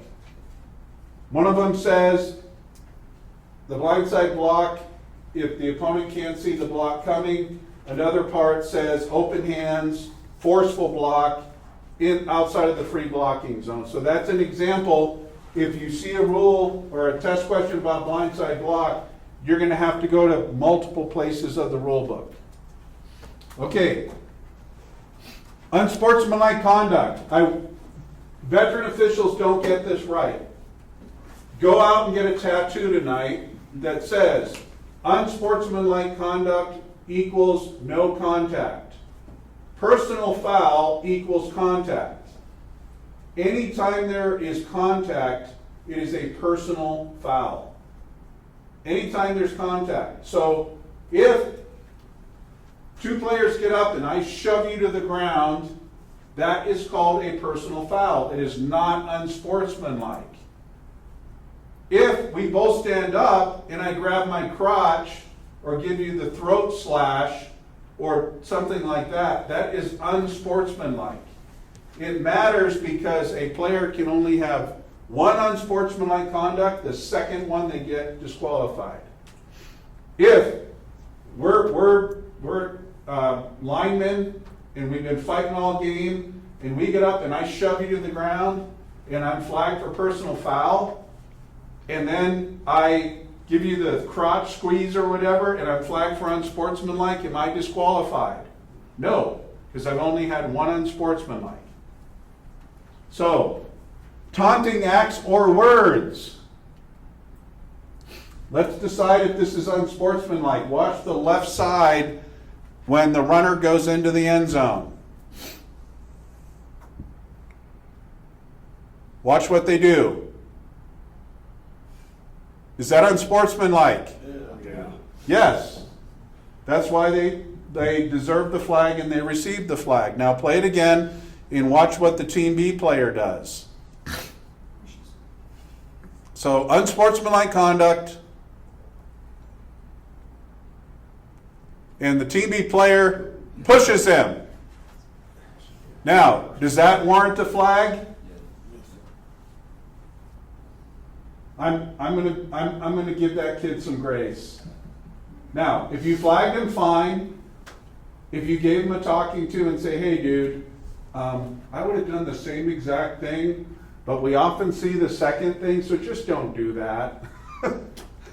Would you flag that, Mark? No, if you would have face planted him, I would have, but he didn't cause any harm. He's just frustrated with them being jackasses, so. Yeah, I like that. All right, and the word jackass is in the rule book, just in case you're wondering. Okay, so that's an example of unsportsmanlike. Profanity, insulting, or vulgar words, excessive or prolonged act. So something choreographed, something that draws attention to myself. Okay? Brief, spontaneous emotional reactions by a teenager is allowed. Okay? So let's talk about the N-word. Colorado says anytime the N-word is directed at an opponent, immediate disqualification. If players call themselves the N-word, then you say, dude. And it's not an immediate ejection. I could flag that, but it's not an immediate ejection. So anytime it is directed, and I'm not just talking about the N-word, I'm talking about, other racial slurs. Okay? Mark, do you want to add anything to that? Or Randy as the president? I think I mean, maybe I'm wrong in this, but I think even if it's directed at a teammate, it's a flag, not a disqualification. Right. But it's still an unsportsmanlike flag. Any use of a racial slur word, even if it's with a teammate, it's supposed to be unsportsmanlike. And then, like you said, if it's against an opponent, it's an automatic. Automatic disqualification, no questions, no warning, get it. Yeah. And now, I would say that if you're going to call that, you want to be 100% certain. Sometimes players will come to us and say, I was in a pile and he grabbed my fill in the blank. Or I was in the pile and he called me a racial slur. If we don't hear it, we can't get it. And the coaches will say they're using these racial slurs and we don't flag it.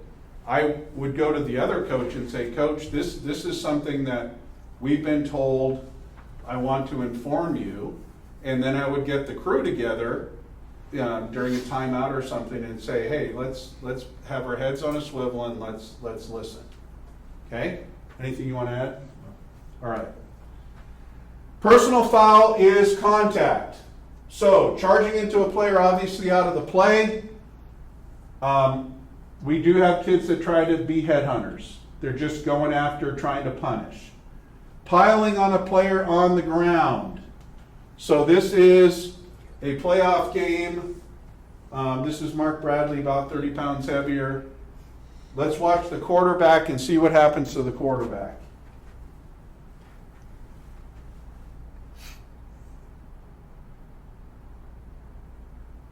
Is that a foul? Yes. Why do you say that's a foul? Yeah, clearly down. Looks like he's, ran So- his shoulder into him. Yeah, did the defender renew an effort and drive the shoulder into the player on the ground? Yes. Now, did we flag that? No. Now, I will tell you, you can see the quarterback and he's hurt. He is hurt and he takes the ball and he slams it on the ground and he goes down. Should we have flagged that quarterback for slamming the ball on the ground? No. Not in 100 years. And the coach was rightly pissed. And I think in that case, the coach gets to gnaw on us as much as he wants, as long as he doesn't, get into profane and personal and public. So we missed that. That is a foul. You cannot drive into a player on the ground like that. Any contact with an opponent deemed unnecessary or excessive, any excessive contact above the shoulders, and I will tell you as a referee that's a blind spot for me, where I've had quarterbacks especially, and they pitch the ball or they pass the ball, and it doesn't matter what the implement is, it could be a shoulder, an arm, a helmet, and they get hit above the shoulders. So contact above the shoulders can be a personal foul. And then contact against a runner who's clearly out of bounds. Coaches will say play to the whistle. That is wrong. We blow our whistle to indicate the ball is dead by rule. We don't stop the play. Players are responsible to legally contact their opponent. If there's a big mosh pit and it's moving forward and some kid is standing there watching and he gets blown up, even with a legal block, that is a foul. So that is contacting an opponent deemed unnecessary or excessive, charging into a player obviously out of the play. By the way, on a defenseless receiver, if a receiver is stretched out, do you remember ESPN like 10 years ago with Chris Berman, where they did this, you got lit up? If you remember that? Well, we don't do that anymore. We have the blindside block rule that we're going to talk about. If a receiver is going to catch a pass, or if a receiver is going to catch a punt, they're afforded special protection as a defenseless player, which means there are 3 ways to contact that receiver. One is a bona fide attempt to knock the pass down or catch the pass. That's one. Using open hands to contact the opponent is 2, or a wrap-up tackle. So you can no longer launch to try to dislodge the ball. A receiver cannot be contacted without open hands, without wrapping up, or without a bona fide attempt to try to contact the ball. Here's contact against a runner, obviously out of bounds. Notice the wing back out. The wing backs out. Is that a foul? And what happens when a lot of players foul like that? What do? Yeah, they either do this or they bow up, right? They're like, yeah! And they do the Hulk. They bow up. We see that a lot. All right. Could that Holding. be a form of taunting? I'm sorry? Could that be a form of taunting? I would say when you flag for the personal foul, don't add the unsportsmanlike conduct on top of that unless it is the most heinous thing you've ever seen. So treat it as one flag. Now, if he knocks him to the ground, personal foul, and then he stands over him and taunts him, you can have the one flag and then make it unsportsmanlike. What if he did it in the middle of the field? Like rails. If it's two things that are close together, I'm just going to make it one foul. Mark, do you agree? Yeah. And So- you go with the more severe. The more severe is unsportsmanlike. Okay. Holding, we're going to anchor a little bit on holding. Holding is the one foul that you're going to get yelled at all the time, every day, every game, 100 times because they want holding. In the rules book, we talk about blocking, and by rule, if you look in Rule 2, Section 3, it says, open hand technique inside the frame of the blocker's body, inside the frame of the opponent's body. How many times unless you're talking about electric football that we used to play as a kid, you know, where you turn it on and it vibrates and the players go down the little vibration? Most of these guys aren't over 55. Okay, yeah, so you don't know what I'm talking about? How many times in a football play are arms outside of the torso? Every time. So by rule, We have holding on every play. We do. Do we throw a flag on every play? No, we don't. So what we're doing is we're looking at demonstrated restriction.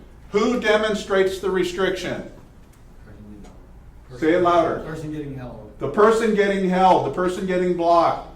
So if I'm grabbing Devin and he's moving torso to torso, and I have my arms outside on his shoulders and he's just going, I love dancing, I'm not going to flag that. I want Devin to demonstrate that he's being held.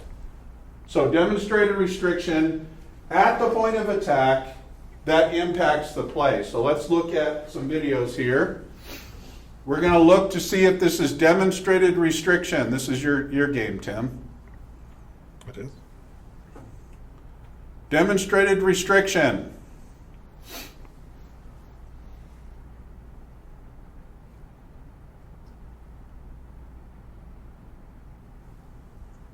Why did I not? Was Oh, that a it's that lineman? game. What am I missing? Yeah, it's back here. Yeah, the It's- lineman on the right-hand it's the side. right tackle. Okay. Thank you, Tim. Yeah, I don't remember which game this was. Or I guess not the right tackle, it was the left guard. The left guard. Do it again. Left guard, left tackle, maybe. Right there. Or center. Now. Yeah. And Tim had a flag, by the way. So it's the left guard, pulls him to the ground. See that? We call that a takedown. At the point of attack. Okay, I'm sorry about that. I should have been more. Let's take a look at this one. At the point of attack impacts the play. I think this is,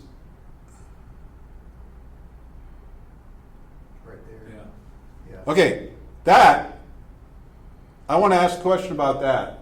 Was that at the point of attack? No. Did it impact the play? Yes. That flag up there at the No. top. It did.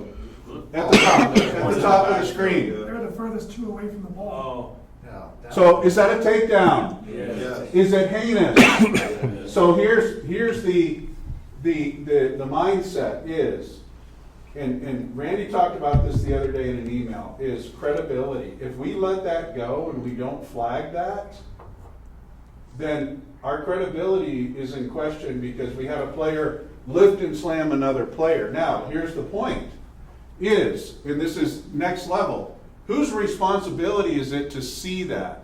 Is the umpire supposed to be looking at those players? What is he supposed to be looking at? The point of attack, correct?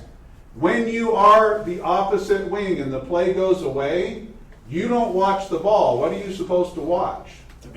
Everything behind the ball. So if we could play that again, this should be the the linesman's flag, not the umpire. The umpire needs to turn and look. Point of attack. Don't look at those players there.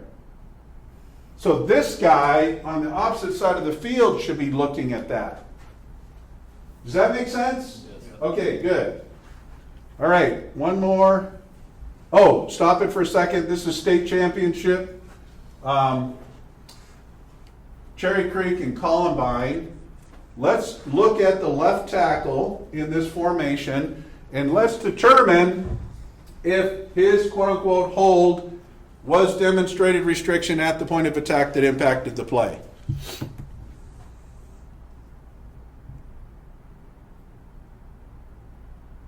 Yes. I heard yes. Right there. Yeah. But do we, So did it impact the play? Yeah, you still got the tackle. So here's Mark Bradley's opinion. The arms are outside the torso. But I didn't see demonstrated restriction that impacted the play. The player that was supposedly held made the tackle. So I don't know if I like this flag.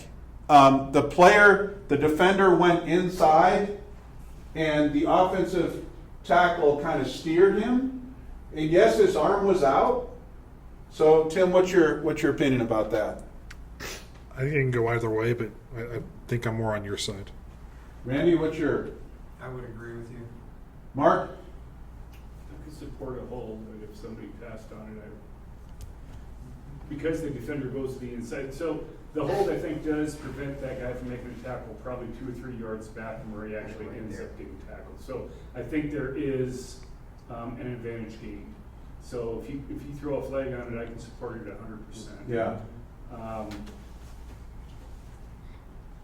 Yeah, so I think I talked myself into saying, yeah, I like the flag. And- If there was a flag, I don't know. If there was. In many conversations I've had with Mark, my mentor, some of them, I shouldn't say many, some of them result in I could support either ruling. So this is why we need to know why. We need to know what the rules book says before we decide whether or not something's a foul. All right. The other thing too is it shows up kind of big on film. Yeah. All right. If the action occurs clearly away from the point of attack, don't flag it unless it's a personal foul. So if the runner goes to the right and there's a hold way over to the left, we're not flagging that. And coaches will go, he's my best athlete. He could have run all the way across the field and made the tackle. It's like, got it, coach. Understand. Double team blocks, if it's a double team block, you better see a fish hook or eye gouging or something really heinous, like double team block where the person being blocked disengages and they grab him and pull him back in or something like that. And if the runner is down at or behind the line of scrimmage, we don't want to flag it unless it is that bigger than Dallas takedown that everybody sees, and if we pass on that, then people start to wonder if we know what we're doing. For defensive holding, the defender, if the player, the potential receiver is a potential blocker, the defender can make contact. The defender doesn't have to stand there and get blown up because he doesn't know if that player coming at him is a receiver or if he's a potential blocker. So as long as that offensive player is a potential blocker, there can be contact. As soon as that player is no longer a potential blocker, we cannot have contact. So there's no 5-yard chuck rule. It's is that offensive player a potential blocker? If it's before the pass is in flight and I restrict your ability to go downfield, then we have, it's called holding. If the pass is in flight, then it's called defensive pass interference. So, is that a foul, that takedown? Let's play it again. These two players right here, Tim, if you could circle them. I've watched this 100 times and I don't know if that's a foul on the offense, a foul on the defense, or nothing. It's like white. It the team now. Yeah, it was, So- if it was hit. The defender takes the offensive player down. The offensive player could have initiated and held, and the defender takes him down. Does that impact the play? Is it so big that we need to get it? I don't know. I truly do not know. Comments? My comment would be that's a really easy one to see holding, and you flag it, and you go to the referee and you go, oh crap, that was on the defense. Right? Or you say, I got holding on the offense by mistake, because really, the defender is the one who did the hold there. Yeah. So you really have to discern in a situation like that, who actually fouled, and then think through that in your head. Like, what did I really just see? And it is a legitimate foul to call on the defense, but it's gonna sound really weird. Like when the referee gets on the loudspeaker and says, I've got holding on the defense, right? That's gonna sound really weird, and the coach is gonna go, what are you talking about, holding on the defense? I flagged at Fountain Fort Carson. It was a big game, and I flagged the offense for holding on a play that was a scoring play, where it turns out when I saw the film later, the defender had grabbed the offensive player and pulled him backward on top of him. So, and when I saw it on film, it's like, oh crap. Okay. illegal use of hands is a video if we watch. This is at Falcon. We're gonna watch this. Tim, if you can circle that, this I area. can't see through you. Sorry, Who am I looking this at? area here, right here. The Right, white line behind right here? defense. Yeah, we're gonna watch the defender hit the offensive player. Go ahead. He's gonna run across the field and push the offensive player in the back. And there was no flag. Now, let me talk to you a little bit about mechanics. Watch the head linesman when the ball snapped. What is the head linesman doing? He's moving downfield. Do we want him moving downfield? No, we don't. Where do we want him? At the line of scrimmage. There's no reason to go downfield. You stay at the line of scrimmage. Well, So, on top of that, He's moving downfield. who's his key? So his key is the player closest to the formation in the backfield. Tim, if you could circle that. Does that player go downfield? He's the one who gets pushed. No, he actually goes downfield farther than his key. Yeah. Well, I'm saying his key is the one that actually Yeah. gets pushed. His key's the one that gets pushed. So that's one of the reasons why you stay on the line of scrimmage. Don't be hasty to go downfield. And he gets pushed, and he was an eligible receiver. We didn't have a flag. So that's actually illegal use of hands. All right, blindside block. Sorry, I've got 3 minutes. Blindside block is something that we must get every time. If you're going to miss a holding foul, that's fine. If you miss a big blindside block, that's not fine. We need to make sure we look for colors going against the flow. That's one of the keys. Colors going against the flow. When there's an interception, a scrimmage kick, a free kick, and players are going against the flow, your pucker factor should be super high, off the charts. So let's take a look. This is the definition of blindside block is forceful contact that is not with open hands and the blocked player does not see the blocker approaching. If the blocker would just hit with open hands, we would never have a foul for a blindside block. We could have a block in the back, but not for blindside block. So we're going to look at the quarterback. There's multiple things wrong with this play. Here's the quarterback. He's going to throw a forward pass that is illegal and they don't blow it dead. So let's run it. And as soon as the ball hits the ground, freeze it. Is that a legal forward pass that is now incomplete? Yes. Yes. Do we kill it? Yes. Yes, we need to. We don't kill it. Now watch the quarterback. A2. Boom, shakalaka! That was not flagged. And there were 2 other things in this play that weren't flagged. So, blow it dead. Blindside block.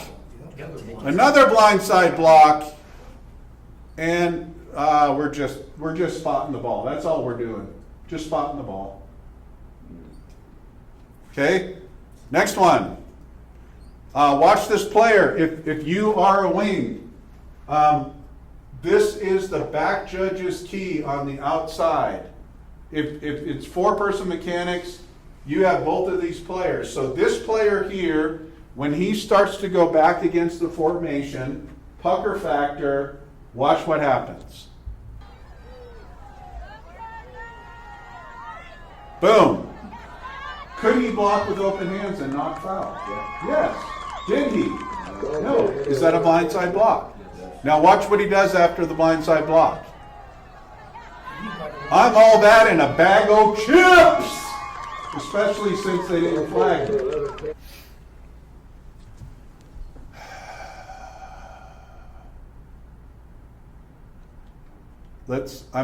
Can we go through? I want to talk about blocking below the waist.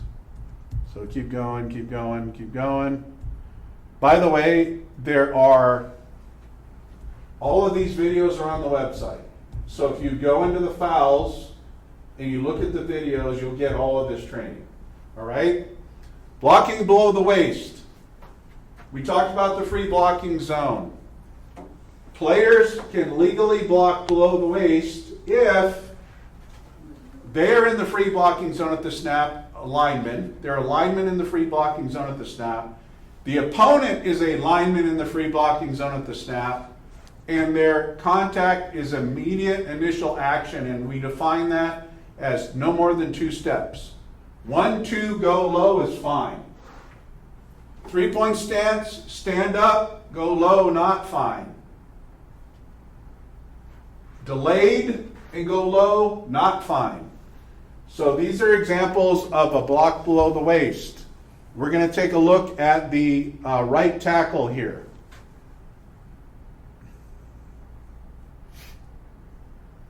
No, I'm sorry. I lied. Let's go back. The lead blocker. Block below the waist.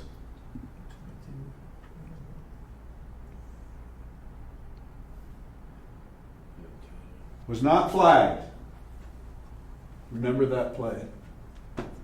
Okay? Was not flagged. Is that bigger than Dallas? Yes. All right. Another block below the waist. Right tackle. This is the right tackle play. Can you play it again? Oh, yeah. If you're beat, you'll cheat. Right? Play it one more time, please.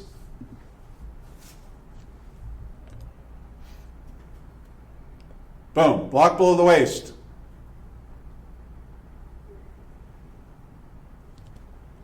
Easy. This game is so easy to officiate. Now, I said that sarcastically. Blocking the below the waist could be on the defense. And this is Devin Bauman, was my umpire for a year. I love this flag. We're going to take a look at the player on defense on the right side of the formation and watch what he does when he has a blocker coming at him. Block below the waist, makes the tackle. I get to date the head cheerleader. No, wait, that was a foul. Show it one more time. Block below the waist. Why can he not legally block below the waist? He was outside their box. I'm sorry? He was outside their box. He was outside of the free blocking zone at the snap. And was the ball outside of the free blocking zone? What happens to the free blocking zone when the ball leaves? Yeah, he's not. It disintegrates, and was that immediate action at the snap? I'm not sure if No. the ball's actually out. But it's not immediate. That doesn't matter. I take that back. The location of the ball does not matter. It's immediate action after snap. That's the key. They took that out of the rule book Just for block below the waist. for block below the waist. Okay. Oh, I need to show you this illegal batting. Here's Tim. I'm out of the picture.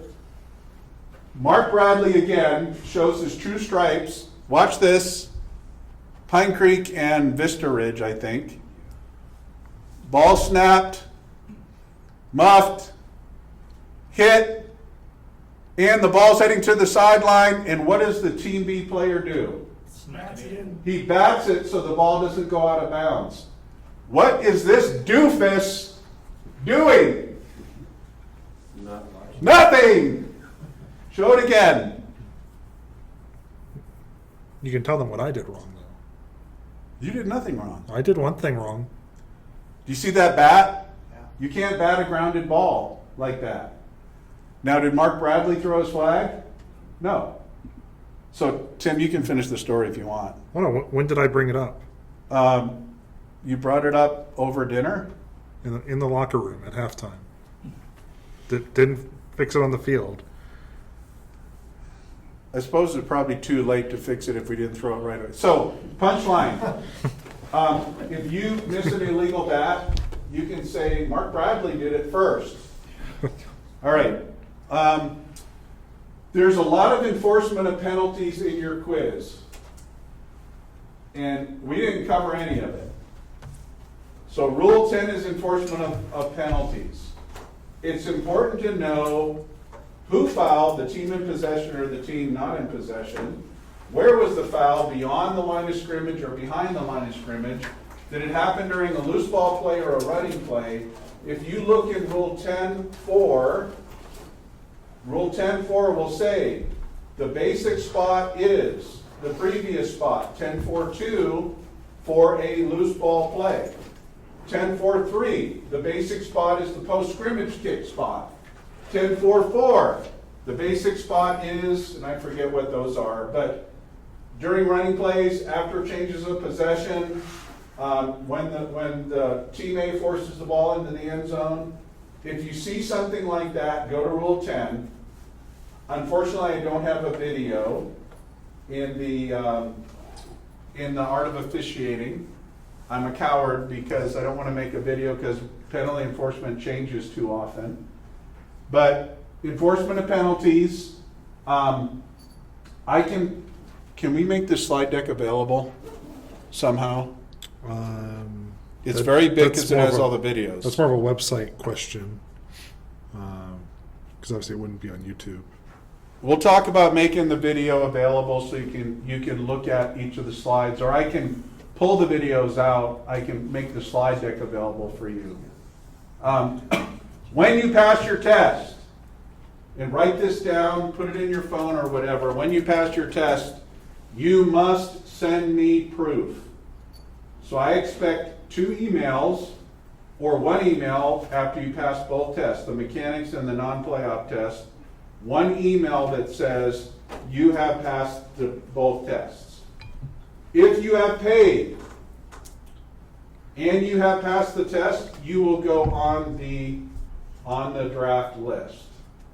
If you have not paid or you have not passed the test, everything that you have done is in vain. So don't do it on the 27th. Don't do it tonight. Get a good night's sleep, but do it, carve out some time, and it's going to take you 4, 5, 6 hours to do it. You have the mechanics manual. I will send you an email with a little bit of a help for the mechanics manual. There are 20 questions, mechanics manual, 20 questions. And I will send you some instructions on how to successfully pass the mechanics test. Anything I need to add? And their test is like ours, right? And what I mean by that is they can take it in small chunks and save and come back. Yes. So you don't have to sit down for 5 or 6 hours. You can take 10 questions and, and you're like, oh man, that's enough, and save it and come back. Go have a 6-pack and come back and Right. do it again. A 6-pack of LaCroix. Crotch. Or LaCroix, is that it? LaCroix. LaCroix? Oh, I thought it was LaCroix. Is there a certain time frame on the 27th that needs to be done, like midnight, or? I need to put you on the draft list for the 28th. I am giving myself the ability to not scramble right before I go to the church for the draft. You guys are going to show up unless you can't, and if you can't, you need to make sure you let me know you won't be there. Who has not yet done my questionnaire? Mario? He's done. You've done it, okay. Eric, you need to do my questionnaire? Yes, sir. Okay. When you show up at the church, Eric McCormick is going to give you a presentation, and then one by one you're going to walk into a room with the crew chiefs in the room, and we're just going to have a friendly conversation. You tell us about yourself, you tell us about your availability, your favorite color, whether or not you like puppies or cats, and then the crew chiefs will take notes, and then we will conduct the draft, and you're free to go after Eric's presentation is done. Questions for me? I'm a horrible instructor because I didn't give you all of the content you needed. So when I send you the email and say, what went wrong, you can say, you suck. Use the videos, please. Mario? Yeah, I know, I messaged you, I believe, for the test we signed up for it, and the CSFO, you said we gotta wait till Monday for them to. Yeah, for them. So if you're an arbiter, It should be good. they have linked you to CFOAonline.com. They did a different link. They did a sync last week. Yeah. Like later in the week. Yeah. I'm able to see. So have you attempted to go to CFOAonline.com yet? No, I haven't. I'll just. Okay, make so sure you need to do that, and if you fail, what are you gonna do? If it doesn't work, what are you gonna do? email you or Monica. Email me, and you weren't here for the instruction. If you cannot get into CFOAonline.com, don't talk to Monica. Email me and Randy. Okay. Email me and Randy has godlike privileges to get you in CFOAonline.com. Any other questions? We want you to be successful. That's the punchline. We want you to be drafted onto a crew, and we want you to one day be up here doing the training and be the president and a crew chief. That's what we want. Okay, thank you.